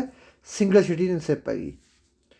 ਰਿਟ, ਜਿਹੜੀ ਆਪਾਂ ਰਿਟ ਨਹੀਂ ਪਾਉਂਦੇ, ਜਾਂ ਜਿਹੜੀ ਹੁਣ ਜੇ ਤਾਂ ਰਿਟਾਂ ਸੁਪਰੀਮ ਕੋਰਟ ਵੀ ਰਿਟ ਪਾ ਸਕਦੀ ਹੈ ਅਤੇ ਹਾਈ ਕੋਰਟ ਵੀ ਰਿਟ ਪਾ ਸਕਦੀ ਹੈ। ਰਿਟਾਂ ਬਾਰੇ ਗੱਲ ਆਪਾਂ ਅੱਗੇ ਜਾ ਕੇ ਕਰਾਂਗੇ। ਠੀਕ ਹੈ, ਬਸ ਤੁਸੀਂ ਇਹ ਯਾਦ ਕਰ ਲਓ ਕਿ ਰਿਟ ਦੀ ਗੱਲ ਆ ਉਹ ਇਹਦੇ 'ਚ ਕੀਤੀ ਗਈ ਹੈ, ਬ੍ਰਿਟੇਨ ਦੇ ਵਿੱਚ ਕੀਤੀ ਗਈ, ਅਤੇ ਸਿੰਗਲ ਸਿਟੀਜ਼ਨਸ ਵੀ ਇਹਦੇ 'ਚ ਕਰੀ ਗਈ ਹੈ। ਤੁਸੀਂ ਐਂ ਯਾਦ ਕਰ ਲਿਓ ਟ੍ਰਿਕ ਨਾਲ ਕਿ ਸਿੰਗਲ ਬੰਦਾ ਇਕੱਲਾ ਰਿਟ ਨਹੀਂ ਪਾ ਸਕਦਾ। ਠੀਕ ਹੈ, ਐਂ ਗੱਲ ਯਾਦ ਰੱਖ ਲਓ ਕਿ ਸਿੰਗਲ ਬੰਦਾ ਇਕੱਲਾ ਰਿਟ ਨਹੀਂ ਪਾ ਸਕਦਾ। ਠੀਕ ਹੈ, ਰਿਟ ਜਿਹੜੀ ਹੁੰਦੀ ਹੈ ਇਹ ਸੁਪਰੀਮ ਕੋਰਟ ਵੀ ਪਾ ਸਕਦੀ ਹੈ ਅਤੇ ਹਾਈ ਕੋਰਟ ਵੀ ਪਾ ਸਕਦੀ ਹੈ। ਠੀਕ ਹੈ, ਜਿਹੜੀ ਤਾਂ ਸੁਪਰੀਮ ਕੋਰਟ ਰਿਟ ਪਾਉਂਦੀ ਹੈ ਉਹ ਤਾਂ ਪਾਉਂਦੀ ਹੈ ਆਰਟੀਕਲ 32 ਦੇ ਤਹਿਤ, ਅਤੇ ਜਿਹੜੀ ਹਾਈ ਕੋਰਟ ਪਾਉਂਦੀ ਹੈ ਇਹ ਪਾਉਂਦੀ ਹੈ 226 ਦੇ ਤਹਿਤ। ਠੀਕ ਹੈ, ਇਹ ਗੱਲ ਯਾਦ ਰੱਖਣੀ ਹੈ। ਹੁਣ ਗੱਲ ਕਰਦੇ ਆਇਰਲੈਂਡ ਦੀ। ਆਇਰਲੈਂਡ ਨੂੰ ਆਪਾਂ ਕੀ ਕਹਿੰਦੇ ਨੇ? ਆਇਰਿਸ਼ ਕੌਂਸਟੀਟਿਊਸ਼ਨ। ਠੀਕ ਹੈ, DPSP ਕਿਤੋਂ ਲੈਤੀ ਹੈ? ਆਪਾਂ ਆਇਰਲੈਂਡ ਤੋਂ ਲੈਤੀ ਹੈ। ਜਿਹੜੀ method of president the election ਹੁੰਦੀ ਹੈ, ਜਿਹੜੀ ਆਰਟੀਕਲ 55 ਦੇ ਵਿੱਚ ਲਿਖਿਆ, ਆਰਟੀਕਲ ਵੀ ਨਾਲ ਯਾਦ ਰੱਖਣੇ ਆ। ਆਰਟੀਕਲ 55 ਦੇ ਵਿੱਚ ਲਿਖਿਆ ਹੋਇਆ ਹੈਗਾ ਕਿ ਜਿਹੜਾ ਪ੍ਰੈਜ਼ੀਡੈਂਟ ਹੁੰਦਾ ਉਹਦੀ ਦੇਖੋ, ਜਿਹੜੀ ਪ੍ਰੈਜ਼ੀਡੈਂਟ ਦੀ ਸਿਲੈਕਸ਼ਨ ਹੁੰਦੀ ਹੈ, ਰਾਸ਼ਟਰਪਤੀ ਦੀ ਸਿਲੈਕਸ਼ਨ ਹੁੰਦੀ ਹੈ, ਉਹ 'ਚ ਕਦੇ ਆਪਾਂ ਵੋਟ ਪਾਉਣ ਗਏ ਨਹੀਂ ਪਾਉਣ ਗਏ ਨਾ। ਇਹ ਜਿਹੜੀ ਵੋਟ ਪੈਂਦੀ ਹੁੰਦੀ ਹੈਗੀ ਰਾਸ਼ਟਰਪਤੀ ਦੀ, ਇਹਦੇ ਵਿੱਚ ਇਲੈਕਟਡ ਮੈਂਬਰ ਹੁੰਦੇ ਜਿਹੜੇ ਬੌਥ ਹਾਊਸ ਦੇ। ਬੌਥ ਹਾਊਸ ਕਿਹੜੇ ਹੁੰਦੇ ਆ? ਆਪਣੇ ਰਾਜ ਸਭਾ ਹੁੰਦੀ ਹੈ, ਲੋਕ ਸਭਾ ਹੁੰਦੀ ਹੈ, ਅਤੇ ਜਿਹੜੇ ਜਿੱਤੇ ਹੋਏ ਮੈਂਬਰ ਹੁੰਦੇ ਆ ਲੈਜਿਸਲੇਟਿਵ ਅਸੈਂਬਲੀ ਜਿਹੜੀ ਆਪਣੇ ਹੈਗੀ ਪੰਜਾਬ ਦੇ ਵਿੱਚ, ਉਹ ਬੰਦੇ ਇਹਦੇ 'ਚ MLA ਜਾਂ MP ਦੇ ਵਿੱਚ ਵੋਟ ਪਾਉਂਦੇ ਆ। ਇਹ ਗੱਲ ਯਾਦ ਰੱਖਣੀ, ਜਿਹੜੇ ਇਲੈਕਟਡ ਹੋਏ ਵੇ ਆ। ਠੀਕ ਹੈ, ਇਸ ਤੋਂ ਬਾਅਦ ਮੈਂਬਰ ਆਫ ਨੋਮੀਨੇਸ਼ਨ, ਜਿਹੜੇ ਨੋਮੀਨੇਸ਼ਨ ਕੀਤੇ ਜਾਂਦੇ ਆ ਮੈਂਬਰ। ਰਾਜ ਸਭਾ ਦੇ ਮੈਂਬਰ ਨਹੀਂ ਆਪਾਂ ਨੋਮੀਨੇਸ਼ਨ ਕਰਦੇ। ਹੁਣ ਰਾਜ ਸਭਾ ਦੇ ਮੈਂਬਰ ਨੇ ਤੁਸੀਂ ਕਦੇ ਵੋਟ ਪੈਂਦੀ ਦੇਖੀ ਹੈ? ਉਹਦੀ ਵੀ ਕੋਈ ਵੋਟ ਨਹੀਂ ਪੈਂਦੀ ਹੁੰਦੀ ਰਾਜ ਸਭਾ ਦੇ ਮੈਂਬਰਾਂ ਦੀ। ਰਾਜ ਸਭਾ ਦੇ ਮੈਂਬਰਾਂ ਦਾ ਕਾਰਜਕਾਲ 6 ਸਾਲ ਦਾ ਹੁੰਦਾ ਹੈਗਾ, ਇਹ ਗੱਲ ਯਾਦ ਰੱਖਣੀ ਹੈ। ਠੀਕ ਹੈ, ਅਤੇ ਇਹਦੇ ਹਰੇਕ 2 ਸਾਲਾਂ ਬਾਅਦ 2/3 ਮੈਂਬਰ ਬਦਲੇ ਜਾਂਦੇ ਹੁੰਦੇ ਆ। ਠੀਕ ਹੈ, ਅਤੇ ਇਹ ਵੀ ਡਾਇਰੈਕਟ ਹੀ ਚੁਣੇ ਜਾਂਦੇ ਆ। ਜਿਵੇਂ ਪ੍ਰੈਜ਼ੀਡੈਂਟ ਚੁਣਿਆ ਜਾਂਦਾ ਹੈਗਾ, ਪ੍ਰੈਜ਼ੀਡੈਂਟ ਤਾਂ ਫਿਰ ਵੀ ਚਲੋ ਵੋਟ ਪੈਂਦੀ ਹੈ। ਇਹਨੂੰ ਤਾਂ ਜਿਹੜਾ ਹੁਣ ਰਾਜ ਦਾ CM ਹੈਗਾ ਉਹ ਆਪਣੀ ਮਰਜ਼ੀ ਨਾਲ ਕਿਸੇ ਵੀ ਜਿਹੜਾ ਉਹਨੂੰ ਵਧੀਆ ਲੱਗਦਾ ਉਹ ਬੰਦੇ ਨੂੰ ਭੇਜ ਸਕਦਾ ਹੈਗਾ ਕਿੱਥੇ? ਲੋਕ ਰਾਜ ਸਭਾ ਦੇ ਵਿੱਚ। ਜਰਮਨੀ ਦੇ ਵਿੱਚੋਂ ਆਪਾਂ ਕੀ ਲੈਤਾ? ਐਮਰਜੈਂਸੀ ਦੇ ਟਾਈਮ ਮੌਲਿਕ ਅਧਿਕਾਰਾਂ ਸਸਪੈਂਡ ਹੋਣਾ। कि जो एमरजेंसी लग जाती है, जो भी कोई राष्ट्रपति राज लागू हो जाता गा, तो वो टाइम के जो अपने मौलिक अधिकार होंगे, फंडामेंटल राइट होंगे, वो की हो जाते हैं, सस्पैंड हो जाते। तुहानूं मैं कल करवा के गया सी। पर बाहले बच्चे की कहते ने, अद्धे हुण कहणगे सर तुसीं तां कहा सी कि बाई, जां तुसीं तां कहा सी कि सस्पैंड हो नहीं सकते। बच्चों जे तां पुछ लवणे सस्पैंड हो सकते हैं, तो तुसीं कहना हाँ सस्पैंड हो सकते हैं। जिन्हें कहते कि किहड़े किहड़े सस्पैंड नहीं हो सकते, फिर तुसीं कहना कि आर्टिकल 20 ते 21 ਇਹੋ ਜਿਹੇ ਆਰਟੀਕਲ ਆ 2 ਜਿਹੜੇ ਕਿ ਮਤਲਬ ਜਦੋਂ ਰਾਸ਼ਟਰਪਤੀ ਰਾਜ ਲੱਗੂਗਾ ਤਾਂ ਉਦੋਂ ਇਹ ਭੰਗ ਨਹੀਂ ਹੋਣਗੇ। ਠੀਕ ਹੈ, ਇਹ ਗੱਲ ਯਾਦ ਰੱਖਣੀ ਹੈ। ਅਤੇ ਉਸ ਸਮੇਂ ਜਿਹੜਾ ਸਾਰੀਆਂ ਸ਼ਕਤੀਆਂ ਹੈਗੀਆਂ, ਜਿਹੜੀਆਂ ਆਪਣੇ ਸਟੇਟ ਦੀਆਂ ਸ਼ਕਤੀਆਂ, ਉਹ ਸਾਰੀਆਂ ਰਾਸ਼ਟਰਪਤੀ ਕੋਲ ਵਗ ਜਾਂਦੀਆਂ, ਤਾਂ ਕਰਕੇ ਇਹਨੂੰ ਪ੍ਰੈਜ਼ੀਡੈਂਟ ਰੂਲ ਕਹਿ ਦਿੰਦੇ। ਆਪਣੇ ਪੰਜਾਬ ਦੇ ਵਿੱਚ ਹੁਣ ਤੱਕ 8 ਵਾਰੀ ਲੱਗਿਆ ਹੈਗਾ ਪ੍ਰੈਜ਼ੀਡੈਂਟ ਰੂਲ। ਇਹ ਗੱਲ ਯਾਦ ਰੱਖਣੀ, ਪ੍ਰੈਜ਼ੀਡੈਂਟ ਰੂਲ ਰਾਸ਼ਟਰਪਤੀ ਰਾਜ ਕਿੰਨੇ ਵਾਰੀ ਲੱਗਿਆ? 8 ਵਾਰੀ ਲੱਗਿਆ। ਸਭ ਤੋਂ ਪਹਿਲਾਂ ਲੱਗਿਆ ਸੀ 20/6/1951 ਦੇ ਵਿੱਚ। ਠੀਕ ਹੈ, ਇਸ ਤੋਂ ਬਾਅਦ ਗੱਲ ਆ ਗਈ south Africa the. Election of south Africa, ਇਹ 'ਚ ਇਹ ਜਿਹੜਾ ਤਾਂ ਵਾਲਾ ਸੀ ਰਾਜ ਸਭਾ, ਇਹ ਜਿਹੜਾ ਨੋਮੀਨੇਸ਼ਨ ਕਰੇ ਜਾਂਦੇ, ਜਿਹੜੇ ਨੋਮੀਨੇਸ਼ਨ ਨਹੀਂ ਕਰਦੇ ਆਪਾਂ, ਨੋਮੀਨੇਸ਼ਨ ਕਰਕੇ ਭੇਜਦੇ, ਉਹਦੀ ਗੱਲ ਕੀਤੀ ਗਈ ਇਹਦੇ ਵਿੱਚ ਤਾਂ। ਪਰ ਜਿਹੜੀ ਨੇ ਇਲੈਕਸ਼ਨ ਕਰਨੀ ਹੈ, ਇਲੈਕਸ਼ਨ ਦਾ ਢੰਗ ਕਿਵੇਂ ਸੀ, ਢੰਗ ਕਿਵੇਂ ਹੋਊ, ਜਿਵੇਂ ਨੋਮੀਨੇਸ਼ਨ ਵੀ ਇੱਕ ਤਰੀਕਾ ਗਾ, ਕਿਉਂਕਿ ਜਿਹੜਾ ਨੋਮੀਨੇਸ਼ਨ ਦਾ ਤਰੀਕਾ ਹੈ ਉਹ ਇਹਨਾਂ ਨੇ ਕਿਤੋਂ ਲੈਤਾ ਗਾ? ਮੈਥਡ ਆਫ ਦਾ ਮੈਂਬਰ ਆਫ ਰਾਜ ਸਭਾ, ਤਾਂ ਉਹ ਲੈਤਾ ਸਾਊਥ ਅਫਰੀਕਾ ਤੋਂ। ਸਾਊਥ ਅਫਰੀਕਾ ਤੋਂ ਆਪਾਂ ਕੀ ਲੈਤਾ? ਇੱਕ ਲੈਤਾ ਆਪਾਂ ਆਰਟੀਕਲ, ਕਿ ਜਿਹੜੇ ਆਪਾਂ ਸੰਵਿਧਾਨ ਦੇ ਵਿੱਚ ਜਿਹੜੇ ਆਪਾਂ ਅਮੈਂਡਮੈਂਟ ਕਰਦੇ ਹਾਂ। ਠੀਕ ਹੈ, ਸੰਵਿਧਾਨ ਦੇ ਵਿੱਚ ਜਿਹੜੇ ਆਪਾਂ ਸੰਸ਼ੋਧਨ ਕਰਦੇ ਹਾਂ, ਕਿਹੜੇ ਆਰਟੀਕਲ ਦੇ ਤਹਿਤ ਆਪਾਂ ਸੰਸ਼ੋਧਨ ਕਰਦੇ ਹਾਂ, ਅਮੈਂਡਮੈਂਟ ਕਰਦੇ ਹਾਂ? ਆਰਟੀਕਲ 368 ਦੇ ਤਹਿਤ। ਤਾਂ ਜਿਹੜੇ ਇਹ ਅਮੈਂਡਮੈਂਟ ਕਰਨ ਦਾ ਤਰੀਕਾ, ਇਹ ਆਪਾਂ ਕਿਹੜੀ ਸਟੇਟ ਤੋਂ ਲੈਤਾ ਜਾਂ ਕਿਹੜੇ ਦੇਸ਼ ਤੋਂ ਲੈਤਾ? ਸਾਊਥ ਅਫਰੀਕਾ ਤੋਂ। ਠੀਕ ਹੈ, ਇਸ ਤੋਂ ਬਾਅਦ ਆ ਗਿਆ ਆਪਣੇ ਸੋਵੀਅਤ ਯੂਨੀਅਨ। ਉੱਥੇ ਤੁਹਾਨੂੰ ਸੋਵੀਅਤ ਯੂਨੀਅਨ ਵੀ ਲਿਖਿਆ ਜਾ ਸਕਦਾ, ਉੱਥੇ USSR ਵੀ ਲਿਖਿਆ ਸਕਦਾ, ਉੱਥੇ ਰਸ਼ੀਆ ਵੀ ਲਿਖਿਆ ਸਕਦਾ। ਇਹਦਾ ਤਿੰਨਾਂ ਦਾ ਇੱਕ ਹੀ ਮਤਲਬ ਹੈਗਾ। ਇਹ ਤਿੰਨੇ ਮੈਂ ਤਾਂ ਲਿਖੇ ਕਿਉਂਕਿ ਉੱਥੇ ਤਿੰਨਾਂ 'ਚੋਂ ਇੱਕ ਹੀ ਮਿਲੂਗਾ ਤੁਹਾਨੂੰ। ਜਿਹੜੀਆਂ ਆਪਣਾ ਫੰਡਾਮੈਂਟਲ ਡਿਊਟੀਆਂ ਸੀ, ਜਿਹੜੀਆਂ ਬੱਜ ਕਰਕੇ ਗਏ ਆ, ਕਿੰਨੀਆਂ? ਪਹਿਲਾਂ 10 ਸੀ। ਕਿਹੜੇ ਅਮੈਂਡਮੈਂਟ ਬਾਅਦ ਤੁਸੀਂ ਦੱਸਣਾ ਹੁਣ, ਕਿਹੜੇ ਅਮੈਂਡਮੈਂਟ ਬਾਅਦ ਇਹ 11 ਕਰਤੀਆਂ? ਠੀਕ ਹੈ, ਸਾਰਾ ਕੁਝ ਦੱਸੋ ਮੈਨੂੰ, ਬਸ ਐਂ ਯਾਦ ਕਰ ਲਿਆ ਕਿ ਜੇ ਫੰਡਾਮੈਂਟਲ ਡਿਊਟੀਆਂ ਆ ਗਈਆਂ, ਫੰਡਾਮੈਂਟਲ ਡਿਊਟੀਆਂ 2 ਮਿੰਟਾਂ 'ਚ ਫੇਰ ਦੋ। ਜਿਹੜੀਆਂ ਫੰਡਾਮੈਂਟਲ ਡਿਊਟੀਆਂ, ਇਹ 42ਵੇਂ ਅਮੈਂਡਮੈਂਟ 1976 ਦੇ ਵਿੱਚ ਜੋੜੀਆਂ ਗਈਆਂ ਸੀ। ਉਦੋਂ ਇਹ ਕਿੰਨੀਆਂ ਸੀ? 10 ਸੀ। ਬਾਅਦ ਵਿੱਚ 86ਵਾਂ ਅਮੈਂਡਮੈਂਟ ਹੋਇਆ ਸੀ 2002 ਦੇ ਵਿੱਚ, ਉਦੋਂ ਇਹ 11 ਕਰਤੀਆਂ ਸੀ। ਬਸ ਐਂ ਯਾਦ ਕਰ ਲਿਆ ਕਰੋ, ਨਾ ਤਾਂ ਤੁਹਾਡੇ ਆਪਰੇਸ਼ਨ ਬਣ ਗਿਆ। 86ਵਾਂ ਅਮੈਂਡਮੈਂਟ 2002 'ਚ ਹੋਇਆ ਸੀ, 46ਵਾਂ 1976 'ਚ ਹੋਇਆ ਸੀ। ਇਹਨੂੰ ਮਿੰਨੀ ਕੌਨਸਟੀਟਿਊਸ਼ਨ ਵੀ ਕਿਹਾ ਜਾਂਦਾ। ਠੀਕ ਹੈ, ਥੋੜ੍ਹਾ ਜਿਹਾ ਬਸ ਫੋਨੇਟਿਕ ਮੈਥਡ ਨਾਲ ਪੜ੍ਹ ਲਓ, ਜਮਾਂ ਪ੍ਰੋਬਲਮ ਨਹੀਂ ਹੋਣੀ ਪੇਪਰ ਦੇ ਵਿੱਚ। ਠੀਕ ਹੈ, ਇੱਕ ਬਿਨਾਂ ਸਟ੍ਰੈਸ ਤੋਂ ਜਾਇਓ ਪੇਪਰ ਦੇਣ। ਇੱਕ ਨਾ ਪੇਪਰ ਦੀ ਡੇਟ ਵੀ ਨੇ ਬਹੁਤ ਨੇੜੇ ਦੇ ਦਿੰਦੇ ਆ, ਫਿਰ ਇੱਕ ਨਾ ਤਿਆਰੀ ਕਰਨੀ ਵੀ ਬੱਚਿਆਂ ਨੂੰ ਬਹੁਤ ਔਖੀ ਹੋ ਜਾਂਦੀ ਹੈ। ਕੈਨੇਡਾ ਮੈਂ ਜਾਣਾ, ਬੱਬੂ ਮਾਨ ਦਾ ਗੀਤ ਨਹੀਂ ਹੈਗਾ? Federal with the strong central government, ਇਹ 'ਚ ਲਿਖਿਆ ਹੋਇਆ ਗਾ। ਕਹਿੰਦੇ ਜਿਹੜੀ ਆਪਣੀ ਸਟੇਟ ਗਵਰਨਮੈਂਟ ਹੁੰਦੀ ਹੈ, ਇੱਕ ਆਪਣੀ ਕੀ ਹੁੰਦੀ ਹੈ, ਸੈਂਟਰ ਗਵਰਨਮੈਂਟ ਹੁੰਦੀ ਹੈ। ਇਹਨਾਂ ਦੋਨਾਂ ਦੇ ਵਿੱਚੋਂ ਕਹਿੰਦੇ ਜਿਹੜੀ ਸੈਂਟਰ ਗਵਰਨਮੈਂਟ ਆ, ਉਹਦੀ ਤਾਕਤ ਜ਼ਿਆਦਾ ਹੋਊਗੀ ਕਾਹਦੇ ਨਾਲੋਂ? ਸਟੇਟ ਗਵਰਨਮੈਂਟ ਨਾਲੋਂ। ਠੀਕ ਹੈ, ਜਿਹੜੀ ਰਾਜਪਾਲ ਦੀ ਨਿਯੁਕਤੀ ਕੀਤੀ ਜਾਂਦੀ ਹੈ, ਰਾਜਪਾਲ ਕਿਹੜਾ ਹੁੰਦਾ? ਗਵਰਨਰ। ਠੀਕ ਹੈ, ਤਾਂ ਉਹਨੂੰ ਵੀ ਇਹੀ ਲਾਉਂਦੇ ਆ। ਠੀਕ ਹੈ, ਕੈਨੇਡਾ ਤੋਂ ਲੈਤਾ ਗਿਆ ਉਹ ਵੀ ਚੀਜ਼ ਆਪਾਂ। ਅਤੇ ਸੈਂਟਰ ਅਪੁਆਇੰਟ ਦਾ ਗਵਰਨਰ, ਜਿਹੜਾ ਅਪੁਆਇੰਟ ਕਰਦਾ ਆਪਣੀਆਂ ਸਟੇਟਾਂ ਦੇ ਵਿੱਚ। ਠੀਕ ਹੈ, ਜਿਹੜਾ ਗਵਰਨਰ ਅਪੁਆਇੰਟ ਕੀਤਾ ਜਾਂਦਾ ਗਾ, ਇਹ ਆਪਾਂ ਉਹਦੀ ਮਰਜ਼ੀ ਨਾਲ ਨਹੀਂ ਲਾਉਂਦੇ। ਇਹ ਨਾ ਮੋਦੀ ਸਾਹਿਬ ਆ ਜਿਹੜੇ, ਉਹ ਆਪਣੀ ਮਰਜ਼ੀ ਦਾ ਚੁਣ ਕੇ ਭੇਜਦਾ ਕਿ ਭਾਈ ਅਸੀਂ ਆਹ ਸਟੇਟ ਦੇ ਵਿੱਚ ਆਹ ਗਵਰਨਰ ਲਾਵਾਂਗੇ। ਇੱਕ ਗੱਲ ਧਿਆਨ ਰੱਖਿਓ, ਗਵਰਨਰ ਜਦੋਂ ਆਪਾਂ ਅੱਗੇ ਪੜ੍ਹਾਂਗੇ ਗਵਰਨਰ ਅਤੇ ਪ੍ਰੈਜ਼ੀਡੈਂਟ ਬਾਰੇ। ਠੀਕ ਹੈ, ਜਿਹੜਾ ਗਵਰਨਰ ਹੋ ਗਿਆ, ਪ੍ਰੈਜ਼ੀਡੈਂਟ ਹੋ ਗਿਆ, ਇਹਨਾਂ ਦੋਨਾਂ ਦਾ ਕੰਮ ਸੇਮ ਹੈਗੇ। ਠੀਕ ਹੈ, ਇਹਨਾਂ ਦੋਵਾਂ ਦੇ ਕੰਮ ਸੇਮ ਹੈਗੇ। ਇਹ ਜਦੋਂ ਆਪਾਂ MCQ ਕਰਾਂਗੇ ਨਾ, 50 MCQ ਕਰਾਂਗੇ ਆਪਾਂ, 100 MCQ ਕਰਾਂਗੇ, ਉਹਦੇ ਵਿੱਚ ਬਸ ਤੁਹਾਨੂੰ ਇੰਨੀ ਚੰਗੀ ਤਰ੍ਹਾਂ ਮੈਂ ਕਰਵਾ ਦੂੰਗਾ। ਇਹ ਪਲੀਟੀ ਜਿਹੜੀ ਮਾੜੀ ਮੋਟੀ, ਉਹਦੇ ਵਿੱਚ ਸਾਰਾ ਕੁਛ ਕਵਰ ਹੋ ਜਾਊਗਾ। ਬਸ ਇੱਕ ਵਾਰੀ ਥਿਊਰੀ ਦੀ ਨਿਗਾਹ ਮਾਰਦੇ ਜਾਓ। ਠੀਕ ਹੈ, ਅਤੇ ਜਿਹੜੀ ਮਤਲਬ ਜਿਹੜਾ ਗਵਰਨਰ ਹੁੰਦਾ ਨਾ, ਇਹ ਸੈਂਟਰ ਅਤੇ ਸਟੇਟ ਦੋਨਾਂ ਦੇ ਵਿਚਾਲੇ ਕਾਹਦਾ ਕੰਮ ਕਰਦਾ? ਲਿੰਕ ਦਾ ਕੰਮ ਕਰਦਾ। ਜਿਹੜਾ CM ਹੈ, ਜਿਵੇਂ ਚੰਨੀ ਹੈ, ਇਹਦੀ ਰਿਪੋਰਟ ਕਿਹਨੂੰ ਦੇਊਗਾ? ਗਵਰਨਰ ਦੇਊਗਾ। ਗਵਰਨਰ ਇਹ ਰਿਪੋਰਟ ਜਾ ਕੇ ਕਿਹਨੂੰ ਦੇਊਗਾ? ਪ੍ਰੈਜ਼ੀਡੈਂਟ ਨੂੰ ਦੇਊਗਾ। ਠੀਕ ਹੈ, ਪ੍ਰੈਜ਼ੀਡੈਂਟ ਜਾ ਕੇ ਸੰਸਦ ਦੇ ਵਿੱਚ ਦੇਊਗਾ। ਠੀਕ ਹੈ, ਇਸ ਤਰ੍ਹਾਂ ਦਾ ਪ੍ਰੋਸੈਸ ਚੱਲਦਾ ਹੁੰਦਾ ਸਾਰਾ ਇਹ। ਠੀਕ ਹੈ, ਅਤੇ ਬਸ ਉਹ ਤਾਂ ਕੁਛ ਰਹਿ ਨਹੀਂ ਗਿਆ ਹੁਣ। ਹੁਣ ਆਸਟ੍ਰੇਲੀਆ ਦੀ ਗੱਲ ਕਰਦੇ ਹਾਂ। ਜਿਹੜੀ ਕੌਨਕਰੈਂਟ ਲਿਸਟ ਹੈ, ਇਹ ਆਪਾਂ ਕਿਤੋਂ ਲੈਤੀ ਹੈ? ਆਸਟ੍ਰੇਲੀਆ ਤੋਂ ਲੈਤੀ ਹੈ। ਹੁਣ ਆਪਾਂ ਪੜ੍ਹ ਕੇ ਗਏ ਕਿੰਨੀਆਂ ਲਿਸਟਾਂ ਸੀ ਆਪਣੇ? 7ਵੀਂ ਸੂਚੀ ਦੇ ਵਿੱਚ ਪੜ੍ਹ ਕੇ ਗਏ ਹਾਂ। 7ਵੀਂ ਸੂਚੀ ਦੇ ਵਿੱਚ ਆਪਾਂ ਪੜ੍ਹਿਆ ਸੀ ਕਿ ਆਪਣੀਆਂ 3 ਲਿਸਟਾਂ ਹੈਗੀਆਂ। 3 ਲਿਸਟਾਂ ਕਿਹੜੀਆਂ? ਸਟੇਟ ਲਿਸਟ, ਸੈਂਟਰ ਦੀ ਲਿਸਟ, ਸਟੇਟ ਲਿਸਟ ਸੀ ਇੱਕ ਹੋਰ ਕਿਹੜੀ ਸੀ? ਹਾਂ, ਸੈਂਟਰ ਲਿਸਟ ਹੋ ਗਈ ਸੀ। ਅਤੇ ਇੱਕ ਹੈਗੀ ਸੀ ਕੌਨਕਰੈਂਟ ਲਿਸਟ। ठीक है। स्टेट लिस्ट, यूनियन लिस्ट, एक यूनियन लिस्ट सी, ठीक है। एक स्टेट लिस्ट सी, एक यूनियन लिस्ट सी। जिहड़ी स्टेट लिस्ट होंदी है इहदे ते स्टेट आपदे फैसले बनाउंदी है, जिहड़ी यूनियन लिस्ट होंदी है इहदे ते केंद्र सरकार आपदे फैसले बनाउंदी है, जिहड़ी कॉन्करेंट लिस्ट होंदी है इहदे ते सेंटर सरकार ते स्टेट सरकार दोनों रल के जिहड़े फैसले बनाउंदी है कॉन्करेंट लिस्ट दे विच आ जांदे वो फैसले, ठीक है। ये कॉन्करेंट लिस्ट का मुद्दा सी आपां लैता आस्ट्रेलिया तो, ठीक है। इस तो बाद जॉइंट सीटिंग आ हुण बई एक पता नहीं की चक्कर है, जो मैं तुहानूं दस्सिया कि जिवें पढ़ाउण लग जांदा कोई ना कोई आ जांदा, कबाड़ वाला आ गया हुण, पता कबाड़ वाला लगदा मैनूं। तो जे किसी ने कोई कबाड़ कबूड़ बेचना है कढ़ के रख लिओ तो पका देंगे आप कह के इनू। लोहा 30 रुपये किलो हो गया हुण। तो कॉन्करेंट लिस्ट हाँ कबाड़ वाली हैगा। तो कॉन्करेंट लिस्ट हो गई। तो एक joint sitting of the 2 house of parliament. हाँ जी जॉइंट सीटिंग नहीं, जॉइंट सीटिंग कौन बिठा सकता पता तुहानूं? जॉइंट सीटिंग कौन बिठा सकता? जॉइंट सीटिंग की पावर बिठाउण की ताकत सिर्फ तो सिर्फ किहदे कोल है? प्रेजिडेंट कोल है। उही कह सकते कि जॉइंट सीटिंग बैठूगी तो बैठूगी, क्योंकि मामला बड़ा ਵੱਧ ਜੇ तो उदों जॉइंट सीटिंग बिठाउणी पैंदी। जॉइंट सीटिंग किहड़े आर्टिकल दे विच आ जांदी? आर्टिकल 108 दे विच आ जांदी है। तो 110 आर्टिकल दे विच किहड़ा बिल आ जांदा? मनी बिल आ जांदा। 368 दे विच किहड़ा आ जांदा? अमेंडमेंट बिल आ जांदा, ठीक है। ये गल याद रखनी है। तो आ भी तुहानूं दसता आस्ट्रेलिया दे विच किहड़ी कॉन्करेंट लिस्ट तो जॉइंट सीटिंग कल्ले कल्ले याद कर लो पुत्त बन के चंगा।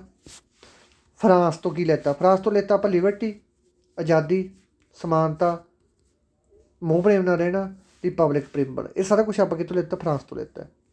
तो हुण जिहड़ी मेन चीज़ है आ बहुत ज़्यादा इंपॉर्टेंट है, जिहड़े अपने एक्ट दे विच शुरू तो सी जिहड़ियां एमरजेंसियां नहीं है अपने एमरजेंसियां राष्ट्रपति राज लागू होंदे, ये अपने पुछया जा सकता कि जिहड़े एमरजेंसियां आपां किहड़ी स्टेट तो लैतियां गईयां, ठीक है।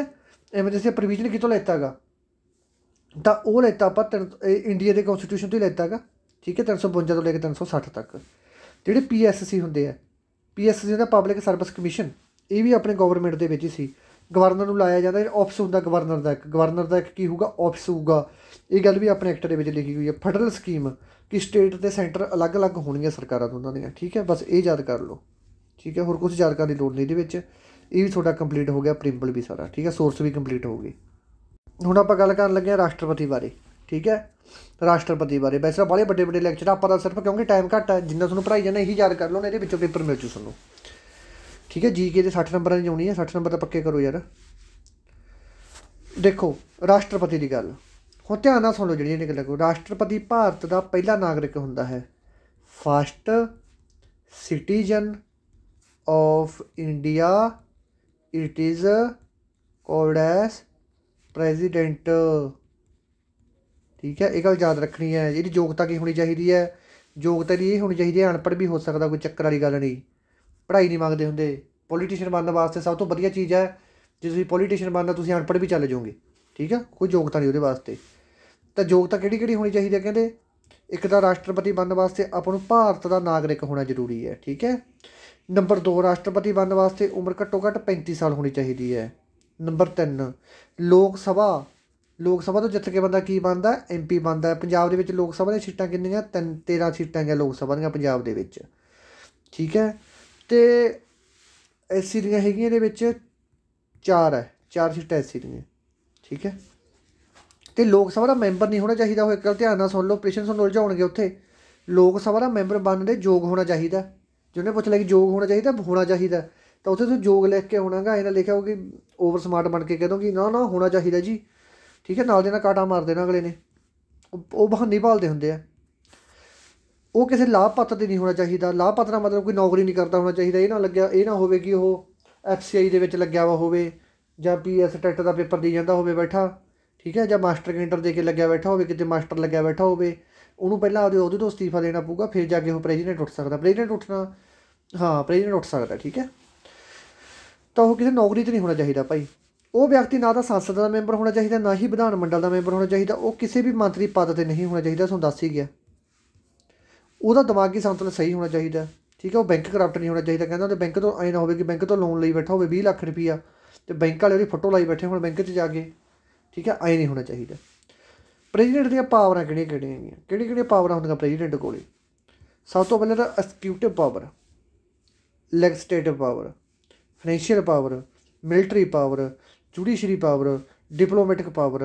वो किसी भी मंत्री के ਉਹ ਕਿਸੇ ਵੀ ਦੇਸ਼ ਦੇ ਮੰਤਰੀ ਨਾਲ ਗੱਲਾਂ ਬਾਤਾਂ ਵੀ ਕਰ ਸਕਦਾ ਗਾ। ਠੀਕ ਹੈ, ਤਾਂ ਇਹ ਗੱਲ ਕੌਣ ਕਰ ਸਕਦਾ? ਰਾਸ਼ਟਰਪਤੀ ਕਰ ਸਕਦਾ। ਠੀਕ ਹੈ, ਐਕਸੀਕਿਊਟਿਵ ਦਾ ਮਤਲਬ ਤਾਂ ਉਹ ਹੁੰਦਾ ਗਾ, ਠੀਕ ਹੈ, ਕੋਈ ਵੀ ਪ੍ਰੋਗਰਾਮ ਲਾਗੂ ਕਰਵਾਉਣਾ, ਲਾਗੂ ਐਕਸੀਕਿਊਟ। ਜਿਹੜੇ ਬੱਚੇ ਕੰਪਿਊਟਰ ਨਾਲ ਰਿਲੇਟ ਕਰਦੇ ਆ, ਕੰਪਿਊਟਰ ਦਾ ਸਬਜੈਕਟ ਉਹਨੂੰ ਪਤਾ ਹੋਊਗਾ ਐਗਜ਼ੀਕਿਊਟ ਦਾ ਮਤਲਬ ਕੀ ਹੁੰਦਾ ਹੈ।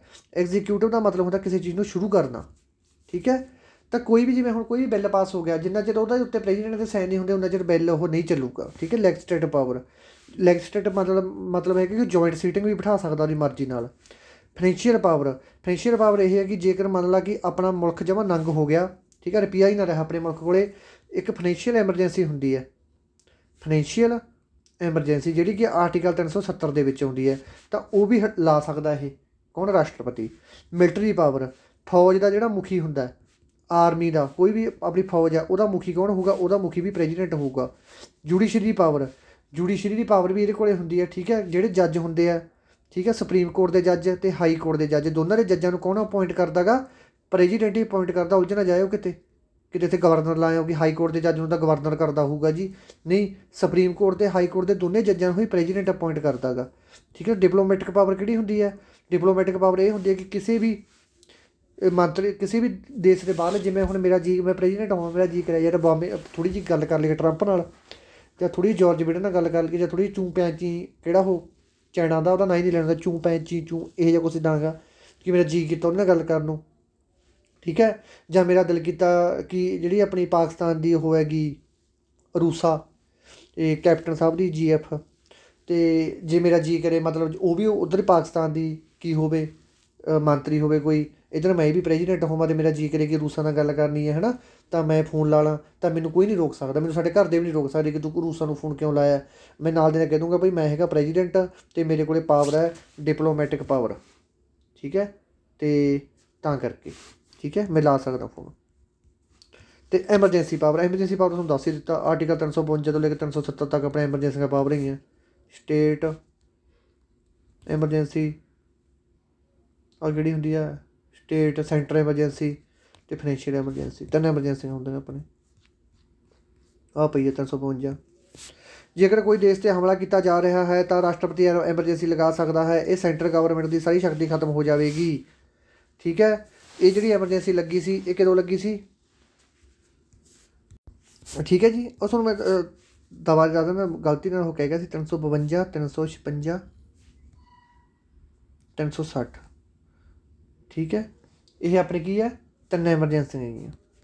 ਆਹ ਤਾਂ ਹੁੰਦੀ ਹੈ ਸੈਂਟਰ ਦੀ ਐਮਰਜੈਂਸੀ, ਜਿਹੜੀ ਸੈਂਟਰ ਦੇ ਵਿੱਚ ਕੋਈ ਐਮਰਜੈਂਸੀ ਲਾਉਣੀ ਤਾਂ 352 ਆਰਟੀਕਲ ਦੇ ਵਿੱਚ ਹੁੰਦੀ ਹੈ। ਜੋ ਕਿ ਸਟੇਟ ਦੇ ਵਿੱਚ ਐਮਰਜੈਂਸੀ ਲਾਉਣੀ 356 ਆਰਟੀਕਲ ਦੇ ਵਿੱਚ ਹੁੰਦੀ ਹੈ। ਜੇਕਰ ਆਪਾਂ ਫਾਈਨੈਂਸ਼ੀਅਲ ਐਮਰਜੈਂਸੀ ਲਾਉਣੀ, ਜੇਕਰ ਆਪਣੇ ਰੁਪਈਆਂ ਦੀ ਬਹੁਤ ਘੱਟ ਪਏਗੀ ਅਤੇ ਸਰਕਾਰ ਕੋਲ ਕਿਸੇ ਨੂੰ ਤਨਖਾਹ ਦੇਣ ਨੂੰ ਵੀ ਪੈਸਾ ਹੈ ਨਹੀਂ, ਤਾਂ ਉਦੋਂ ਕਿਹੜੀ ਲੱਗਦੀ ਹੁੰਦੀ ਹੈ? ਉਦੋਂ ਲੱਗਦੀ ਹੁੰਦੀ ਹੈ ਫਾਈਨੈਂਸ਼ੀਅਲ ਐਮਰਜੈਂਸੀ। ਜਿਹੜੀ ਇਹ ਐਮਰਜੈਂਸੀ ਹੈ ਨਾ, ਫਾਈਨੈਂਸ਼ੀਅਲ ਐਮਰਜੈਂਸੀ, ਇਹ ਅੱਜ ਤੱਕ ਆਪਣੇ ਇੰਡੀਆ ਦੇ ਵਿੱਚ ਇੱਕ ਵਾਰ ਵੀ ਨਹੀਂ ਲੱਗੀ। ਠੀਕ ਹੈ, ਕਦੇ ਵੀ ਨਹੀਂ ਲੱਗੀ, ਇਹ ਗੱਲ ਯਾਦ ਰੱਖਣੀ ਹੈ। ਠੀਕ ਹੈ, ਤਾਂ ਦੇਖੋ ਜਿਹੜੀ 352 ਹੁੰਦਾ, ਆਰਟੀਕਲ 352 ਦੇ ਤਹਿਤ ਜੇ ਕੋਈ ਦੇਸ਼ 'ਤੇ, ਜੇ ਕੋਈ ਆਪਣੇ ਦੇਸ਼ 'ਤੇ ਹਮਲਾ ਕਰ ਰਿਹਾ ਹੈ ਤਾਂ ਠੀਕ ਹੈ, ਜਾਂ ਕਿਸੇ ਦੇਸ਼ 'ਤੇ ਹਮਲਾ, ਜਾਂ ਤਾਂ ਆਪਾਂ ਕਿਸੇ ਦੇਸ਼ 'ਤੇ ਹਮਲਾ ਕਰਤਾ, ਜਾਂ ਆਪਾਂ ਨੂੰ ਡਰ ਹੈ ਕਿ ਜਦੋਂ ਆਪਾਂ ਹਮਲਾ ਕਰਤਾ ਅਗਲਾ ਨਾ ਆਪਣੇ ਦੇਸ਼ 'ਤੇ ਹਮਲਾ ਕਰਦੇ। ਠੀਕ ਹੈ, ਤਾਂ ਉਦੋਂ ਕੀ ਲੱਗ ਜੂਗੀ? ਉਦੋਂ ਆਪਣੇ ਰਾਸ਼ਟਰਪਤੀ ਐਮਰਜੈਂਸੀ ਲੱਗ ਜੂਗੀ। ਇਸ ਨਾਲ ਜਿਹੜੀ ਸੈਂਟਰ ਗਵਰਨਮੈਂਟ ਹੋਊਗੀ ਉਹਦੀ ਸਾਰੀ ਸ਼ਕਤੀ ਖਤਮ ਹੋ ਜੂ। ਕਹਿੰਦਾ ਉਹਨੇ ਮੋਦੀ ਸ਼ੋਦੀ ਵਰਗਿਆਂ ਨੂੰ ਕਿਸੇ ਨੇ ਨਹੀਂ ਪੁੱਛਣਾ, ਅਤੇ ਇਕੱਲੀ ਪਾਵਰ ਕਿਹਦੀ ਰਹਿ ਜੂਗੀ? ਇਹ ਪਾਵਰ ਰਹਿ ਜੂਗੀ ਇਕੱਲੀ ਰਾਸ਼ਟਰਪਤੀ ਦੀ। ਠੀਕ ਹੈ, ਅਤੇ ਇਹ ਐਮਰਜੈਂਸੀ ਆਪਣੇ ਕਿਦੋਂ ਕਿਹੜੇ ਟਾਈਮ ਲੱਗੀ ਹੈ? ਜਦੋਂ ਆਪਣੇ 1962 ਦੇ ਵਿੱਚ ਯੁੱਧ ਹੋਇਆ ਸੀ, ਭਾਰਤ ਅਤੇ ਚੀਨ ਦਾ ਯੁੱਧ ਹੋਇਆ ਸੀ 1962 ਦੇ ਵਿੱਚ। ਇਹ ਯਾਦ ਕਰ ਲਓ, ਇੱਥੋਂ ਪ੍ਰਸ਼ਨ ਆ ਸਕਦਾ ਸਟੈਟਿਕ ਜੀਕੇ ਦੇ ਵਿੱਚ ਕਿ ਭਾਰਤ ਦਾ ਅਤੇ ਚੀਨ ਦਾ ਯੁੱਧ ਕਿਦੋਂ ਹੋਇਆ ਸੀ? 1962 ਦੇ ਵਿੱਚ। ਇਸ ਤੋਂ ਬਾਅਦ ਇੱਕ ਆਪਣੇ 1965 ਦੀ ਲੜਾਈ ਵੀ ਹੋਈ ਸੀ। 1965 ਦੀ ਲੜਾਈ ਜਿਹੜੀ ਹੋਈ ਸੀ ਉਹ ਹੋਈ ਸੀ ਆਪਣੇ ਭਾਰਤ ਅਤੇ ਪਾਕਿਸਤਾਨ ਦੇ ਵਿੱਚ। ਠੀਕ ਹੈ, 1965 ਦੇ ਵਿੱਚ ਵੀ ਇੱਕ ਲੜਾਈ ਹੋਈ ਸੀ। ਇਸ ਤੋਂ ਬਾਅਦ ਹੋਈ ਸੀ 1971 ਦੇ ਵਿੱਚ। 1971 ਦੇ ਵਿੱਚ ਇਹ ਵੀ ਆਪਣਾ ਭਾਰਤ ਅਤੇ ਪਾਕਿਸਤਾਨ ਦੇ ਯੁੱਧ ਹੋਇਆ ਸੀ। ਠੀਕ ਹੈ, 1971 ਦੇ ਵਿੱਚ ਵੀ ਪਾਕਿਸਤਾਨ ਨਾਲ ਹੋਈ ਸੀ, 65 ਦੇ ਵਿੱਚ ਵੀ, 62 ਨਾਲ ਚੀਨ ਨਾਲ ਹੋਈ ਸੀ। 1975 ਦੇ ਵਿੱਚ ਬਿਨਾਂ ਗੱਲ ਤੋਂ ਹੀ ਐਮਰਜੈਂਸੀ ਲਾਤੀ ਸੀ, ਬਸ ਉਹੀ, ਕਿਉਂਕਿ ਉਹ ਖਾਲਿਸਤਾਨ ਬਣਾਉਣ ਦੇ ਵਿੱਚ ਮਤਲਬ ਬਹੁਤ ਸਾਰੇ ਗਤੀਵਿਧੀਆਂ ਹੋਣ ਲੱਗ ਗਈਆਂ ਸੀ, ਅੱਤਵਾਦੀ ਗਤੀਵਿਧੀਆਂ ਹੋਣ ਲੱਗ ਗਈਆਂ ਸੀ ਕਿ ਸਾਨੂੰ ਖਾਲਿਸਤਾਨ ਚਾਹੀਦਾ, ਖਾਲਿਸਤਾਨ ਚਾਹੀਦਾ। ਇਹ ਚੀਜ਼ ਨੂੰ ਦਬਾਉਣ ਵਾਸਤੇ ਇੰਦਰਾ ਗਾਂਧੀ ਜੋ ਟਾਈਮ ਦੇ ਵਿੱਚ ਉਹਨਾਂ ਨੇ ਆਪਦੀ ਮਰਜ਼ੀ ਨਾਲ ਬਿਨਾਂ ਕਿਸੇ ਤੋਂ ਪੁੱਛ ਕੇ ਇਸ ਤੋਂ ਹੀ ਸਿੱਧੀ ਐਮਰਜੈਂਸੀ ਡਿਕਲੇਅਰ ਕਰਤੀ। ਲੋਕਾਂ ਨੂੰ ਇਹ ਵੀ ਨਹੀਂ ਪਤਾ ਸੀ ਐਮਰਜੈਂਸੀ ਲਾਈ ਕਾਹਦੇ ਵਾਸਤੇ ਹੈ। ਠੀਕ ਹੈ, ਇਸ ਤੋਂ ਬਾਅਦ ਆਰਟੀਕਲ 356 ਆ ਗਿਆ।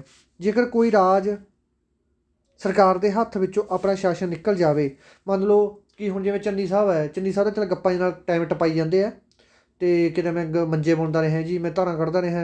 थोड़े दिन हो गए सच, मैं कोई वीडियो देखी चन्नी साहब की, तुसीं ऐ ना समझिया करो मैं लगदा ਇਹਦੇ ਤੇ, ਮੈਨੂੰ ਵਧੀਆ ਲੱਗਦਾ ਚੰਨੀ ਸਾਹਿਬ, मैं फैन है चन्नी ਦਾ।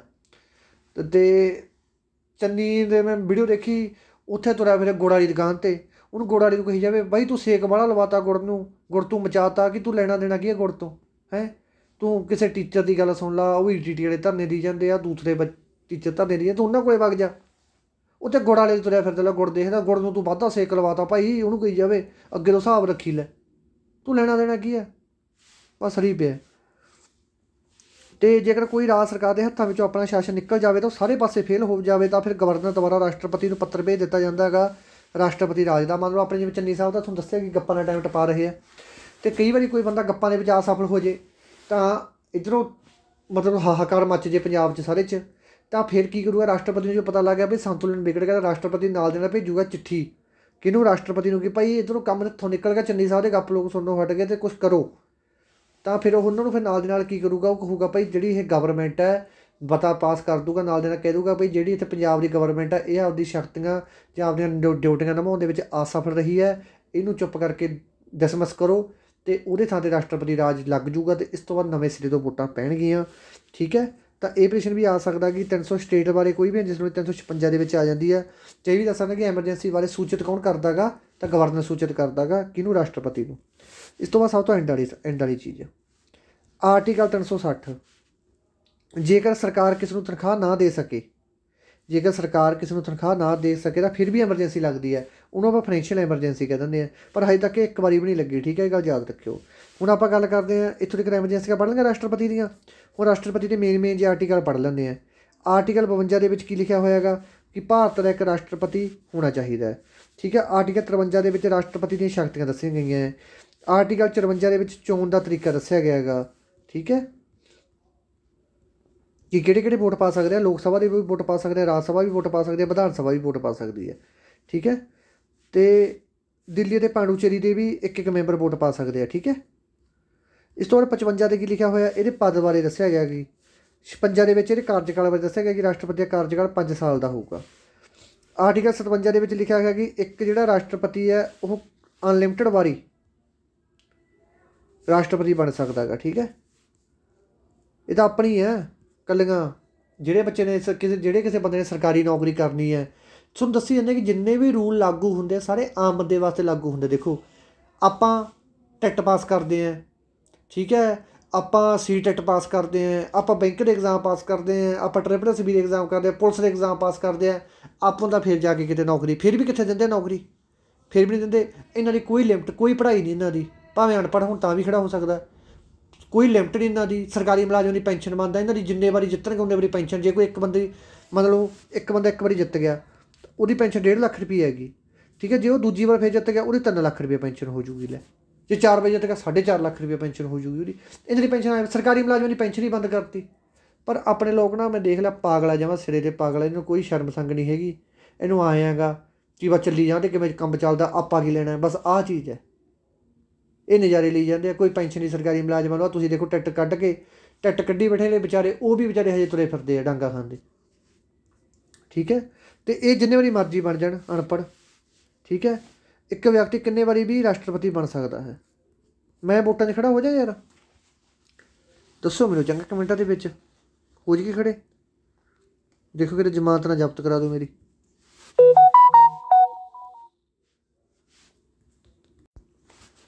58 ਦੇ ਵਿੱਚ ਜਿਹੜੀ ਯੋਗਤਾ ਦੱਸੀ ਹੁੰਦੀ ਹੈ, ਆਹ ਬਹੁਤ ਇੰਪੋਰਟੈਂਟ ਹੈ। ਰਾਸ਼ਟਰਪਤੀ ਨੂੰ ਜਿਹੜੀ ਸਹੁੰ ਚੁਕਾਈ ਜਾਂਦੀ ਹੈ, ਸਹੁੰ ਕੌਣ ਚੁਕਾਉਂਦੇ ਆ? ਰਾਸ਼ਟਰਪਤੀ ਨੂੰ ਸਹੁੰ ਚੁਕਾਉਂਦਾ CIG ਦਾ ਜੱਜ, chief justice of India, supreme court ਦਾ ਜਿਹੜਾ ਹੁੰਦਾ ਉਹ ਸਹੁੰ ਚੁਕਾਉਂਦਾ ਹੈ। ਜੇ ਉਹ ਨਹੀਂ ਹੈਗਾ, ਉਹ ਕਿਤੇ ਗਿਆ ਵਾ ਵਿਚਾਰਾ, ਤਾਂ ਜਿਹੜਾ ਉਸ ਤੋਂ ਛੋਟਾ ਹੋਊਗਾ ਉਹ ਸਹੁੰ ਚੁਕਾਊਗਾ। ਜੇ ਉਹ ਵੀ ਗਿਆ ਵਾ ਉਸ ਤੋਂ ਛੋਟਾ ਚੁਕਾਊਗਾ। ਜੇ ਉਹ ਵੀ ਹੈ ਨਹੀਂ ਤਾਂ ਹਾਈ ਕੋਰਟ ਦਾ ਜੱਜ ਚੁਕਾਊਗਾ। ਠੀਕ ਹੈ, ਹਾਈ ਕੋਰਟ ਦਾ CG ਚੁਕਾਊਗਾ। ਠੀਕ ਹੈ, ਇਹ ਗੱਲ ਯਾਦ ਰੱਖਣੀ ਹੈ। ਅਤੇ ਅਖਾੜ ਦੇ ਵਿੱਚ ਇਹਨੂੰ ਕਿਵੇਂ ਹਟਾਇਆ ਜਾ ਸਕਦਾ, ਰਾਸ਼ਟਰਪਤੀ ਨੂੰ ਕਿਵੇਂ ਹਟਾਇਆ ਜਾ ਸਕਦਾ, ਇਹ ਆਰਟੀਕਲ 61 ਦੇ ਵਿੱਚ ਆਉਂਦਾ। ਠੀਕ ਹੈ, ਆਰਟੀਕਲ 60 ਦੇ ਵਿੱਚ ਸਹੁੰ ਦੀ 58 ਯੋਗਤਾ, ਸਾਰੇ ਆਰਟੀਕਲ ਯਾਦ ਕਰਨੇ ਹੈ। ਆਰਟੀਕਲ 72 ਦੇ ਵਿੱਚ ਇਸ ਦੇ ਤਹਿਤ ਰਾਸ਼ਟਰਪਤੀ ਫਾਂਸੀ ਦੀ ਸਜ਼ਾ ਵੀ ਮਾਫ਼ ਕਰ ਸਕਦਾ ਹੈ। ਦੇਖੋ, ਇੱਕ ਰਾਸ਼ਟਰਪਤੀ, ਇੱਕ ਗਵਰਨਰ, ਇਹਨਾਂ ਦੋਨਾਂ ਦੇ ਸੇਮ ਕੰਮ ਹੁੰਦੇ ਹੈ। ਗਵਰਨਰ ਵੀ ਸ਼ਕਤੀ ਮਾਫ ਕਰ ਸਕਦਾ ਅਤੇ ਰਾਸ਼ਟਰਪਤੀ ਵੀ ਕਿਸੇ ਦੀ ਸਜ਼ਾ ਮਾਫ ਕਰ ਸਕਦਾ ਹੈ। ਪਰ ਜਿਹੜਾ ਰਾਸ਼ਟਰਪਤੀ ਹੈ ਇਹ ਫਾਂਸੀ ਦੀ ਸਜ਼ਾ ਵੀ ਮਾਫ ਕਰ ਸਕਦਾ, ਪਰ ਜਿਹੜਾ ਗਵਰਨਰ ਹੈ ਇਹ ਫਾਂਸੀ ਦੀ ਸਜ਼ਾ ਨਹੀਂ ਮਾਫ ਕਰ ਸਕਦਾ। ਵੈਸੇ ਆਮ ਨੋਰਮਲ ਸਜ਼ਾ ਮਾਫ ਕਰ ਸਕਦਾ ਹੈਗਾ। ਠੀਕ ਹੈ, ਇੱਕ ਤਾਂ ਚੀਜ਼ ਇਹ ਹੋ ਗਈ। ਇੱਕ ਫਾਂਸੀ ਆਰਟੀਕਲ 72 ਦੇ ਤਹਿਤ ਫਾਂਸੀ ਸਜ਼ਾ ਮਾਫ ਕਰਦਾ ਜਾਂ ਸਜ਼ਾ ਵਧਾ ਘਟਾ ਵੀ ਸਕਦਾ, ਦੋਨਾਂ ਦੇ ਕੰਮ ਸੇਮ ਹੈ।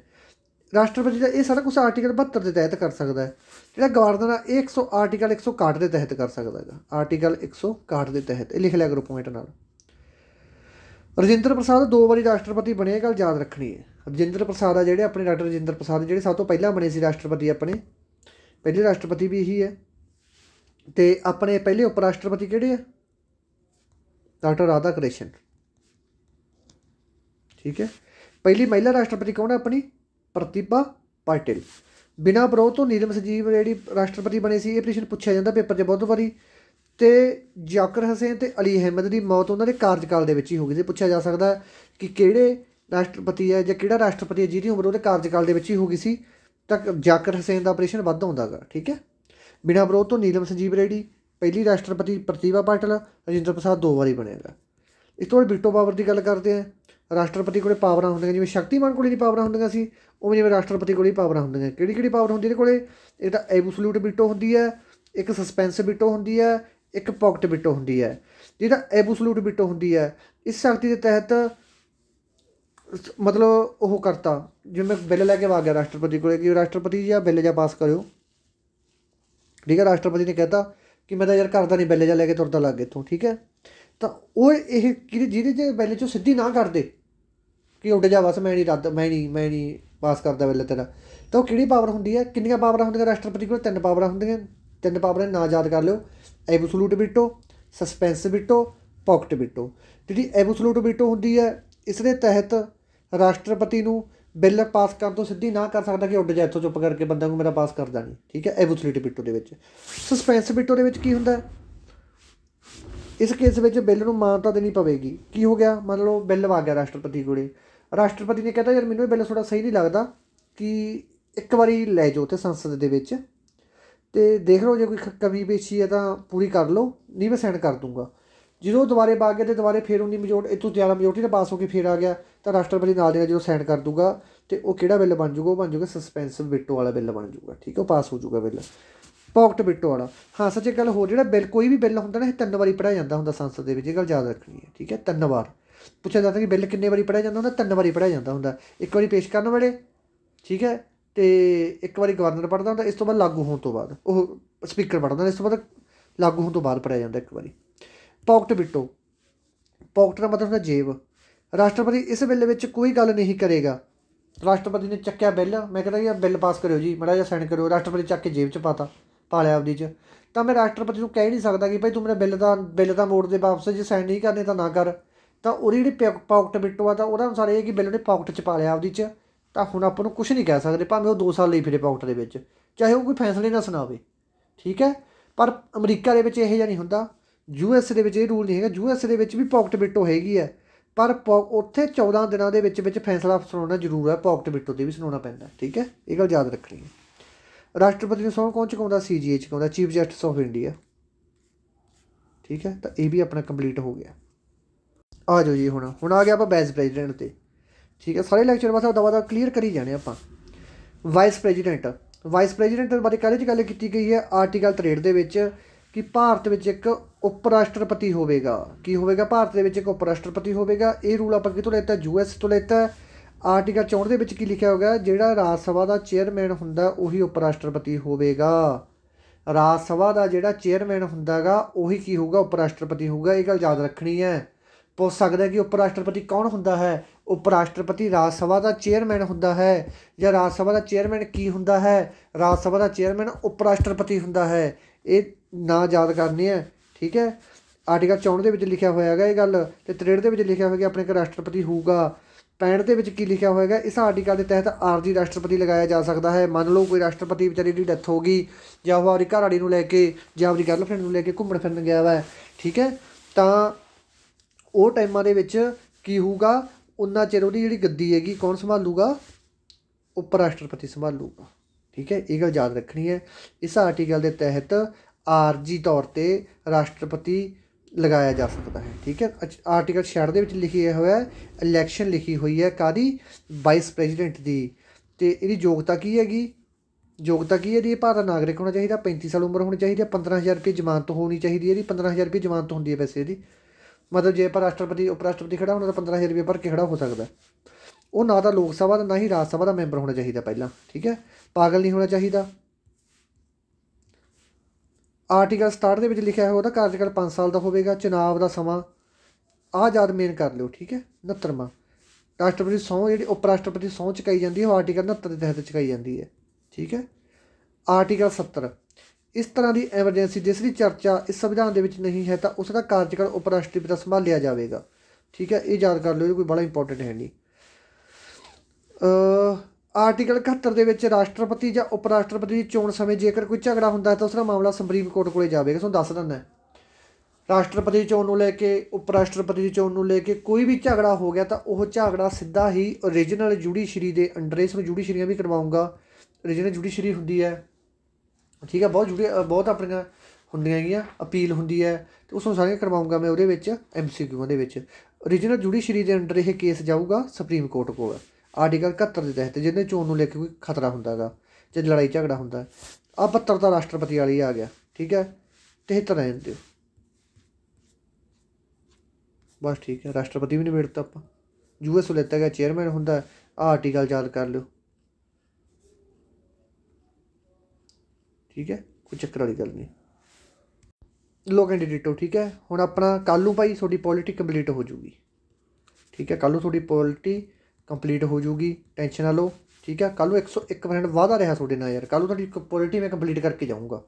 ਠੀਕ ਹੈ, ਅਤੇ ਫਿਰ ਆਪਾਂ ਕੱਲ੍ਹ ਨੂੰ ਕੰਪਲੀਟ ਕਰ ਦਾਂਗੇ ਸੁਬਾਹ ਅਤੇ ਇਸ ਕੁ ਵੇਲੇ ਤੱਕ। ਅਤੇ ਇਸ ਤੋਂ ਬਾਅਦ ਆਪਾਂ ਦੂਸਰਾ ਛੇੜਦੇ ਹਾਂ, ਮੱਧ ਕਲੀਨ ਯੁੱਗ ਕੀ ਹੈ, ਉਹ ਮਾਡਰਨ ਹਿਸਟਰੀ ਛੇੜਾਂਗੇ ਇਸ ਤੋਂ ਬਾਅਦ ਆਪਾਂ। ਠੀਕ ਹੈ, ਮਾਡਰਨ ਹਿਸਟਰੀ। ਅਤੇ ਚਲੋ ਬੱਚਿਓ, ਅਤੇ ਸਾਰੇ ਕੈਂਡੀਡੇਟ ਨੇ ਕਰ ਲੈਣਾ ਭਾਈ, ਇਹ ਲੈਕਚਰ ਲਾ ਲਿਓ। ਅਤੇ ਆ ਪਾਰਲੀਮੈਂਟ ਰਹੇਗਾ ਆਪਣਾ ਇੱਕ, ਅਤੇ ਇੱਕ 100 MCQ ਕਰਾਂਗੇ ਆਪਾਂ, ਉਹ ਸਾਰੇ ਕਰਾਂਗੇ ਕਰ ਲਓ। ਠੀਕ ਹੈ, ਅਤੇ ਇੱਕ ਲੈਕਚਰ ਪਹਿਲਾਂ ਪਾਤਾ ਸੀ ਮੈਂ। ਅਤੇ ਵੀਡੀਓ ਨੂੰ ਲਾਈਕ ਜ਼ਰੂਰ ਕਰ ਦਿਆ ਕਰੋ ਯਾਰ, ਲਾਈਕ ਸ਼ੇਅਰ, ਅਤੇ ਆਪਣਾ ਚੈਨਲ ਸਬਸਕ੍ਰਾਈਬ ਜ਼ਰੂਰ ਕਰ ਲਿਆ ਕਰੋ। ਅਤੇ ਜਿਹੜਾ ਪਹਿਲਾ ਲੈਕਚਰ ਪਿਆ ਸੀ ਉਸਨੂੰ ਦੱਸਤਾ ਸੀ ਕਿ ਕਿਸੇ ਕਾਰਨ ਵੀਡੀਓ ਕੱਟੀ ਗਈ ਸੀ ਵਿੱਚੋਂ, ਅਤੇ ਉਸ ਲਈ ਦੂਜਾ ਪਾਰਟ ਹੈ ਇਹ, ਅਤੇ ਸਾਰੇ ਕੈਂਡੀਡੇਟਾਂ ਨੇ ਲਾ ਲੈਣਾ। ਠੀਕ ਹੈ, ਅਤੇ ਬਹੁਤ ਜ਼ਿਆਦਾ ਇੰਪੋਰਟੈਂਟ ਹੈਗਾ। ਬਸ ਉਹਨੂੰ ਪੋਲਿਟੀ ਤੋਂ ਜਿਹੜੇ ਮੈਂ 100 MCQ ਕਰਵਾਊਂਗਾ ਤਾਂ ਐਂ ਸਮਝੋ ਕਿ ਨਿਚੋੜ ਹੈਗਾ, ਇਸ ਤੋਂ ਅੱਗੇ ਕੁਛ ਨਹੀਂ ਪੁੱਛਿਆ ਜਾਊਗਾ ਪੋਲਿਟੀ ਦੇ ਵਿੱਚੋਂ। ਜੇ ਪੋਲਿਟੀ ਦੇ 14 ਪ੍ਰਸ਼ਨ ਆਉਂਦੇ ਆ ਜਾਂ 10 ਪ੍ਰਸ਼ਨ ਆਉਂਦੇ ਆ, 10 ਦੇ 10 ਆਪਣੇ 'ਚ ਹੀ ਮਿਲਣਗੇ ਤੁਹਾਨੂੰ। ਠੀਕ ਹੈ ਜੀ, ਧੰਨਵਾਦ।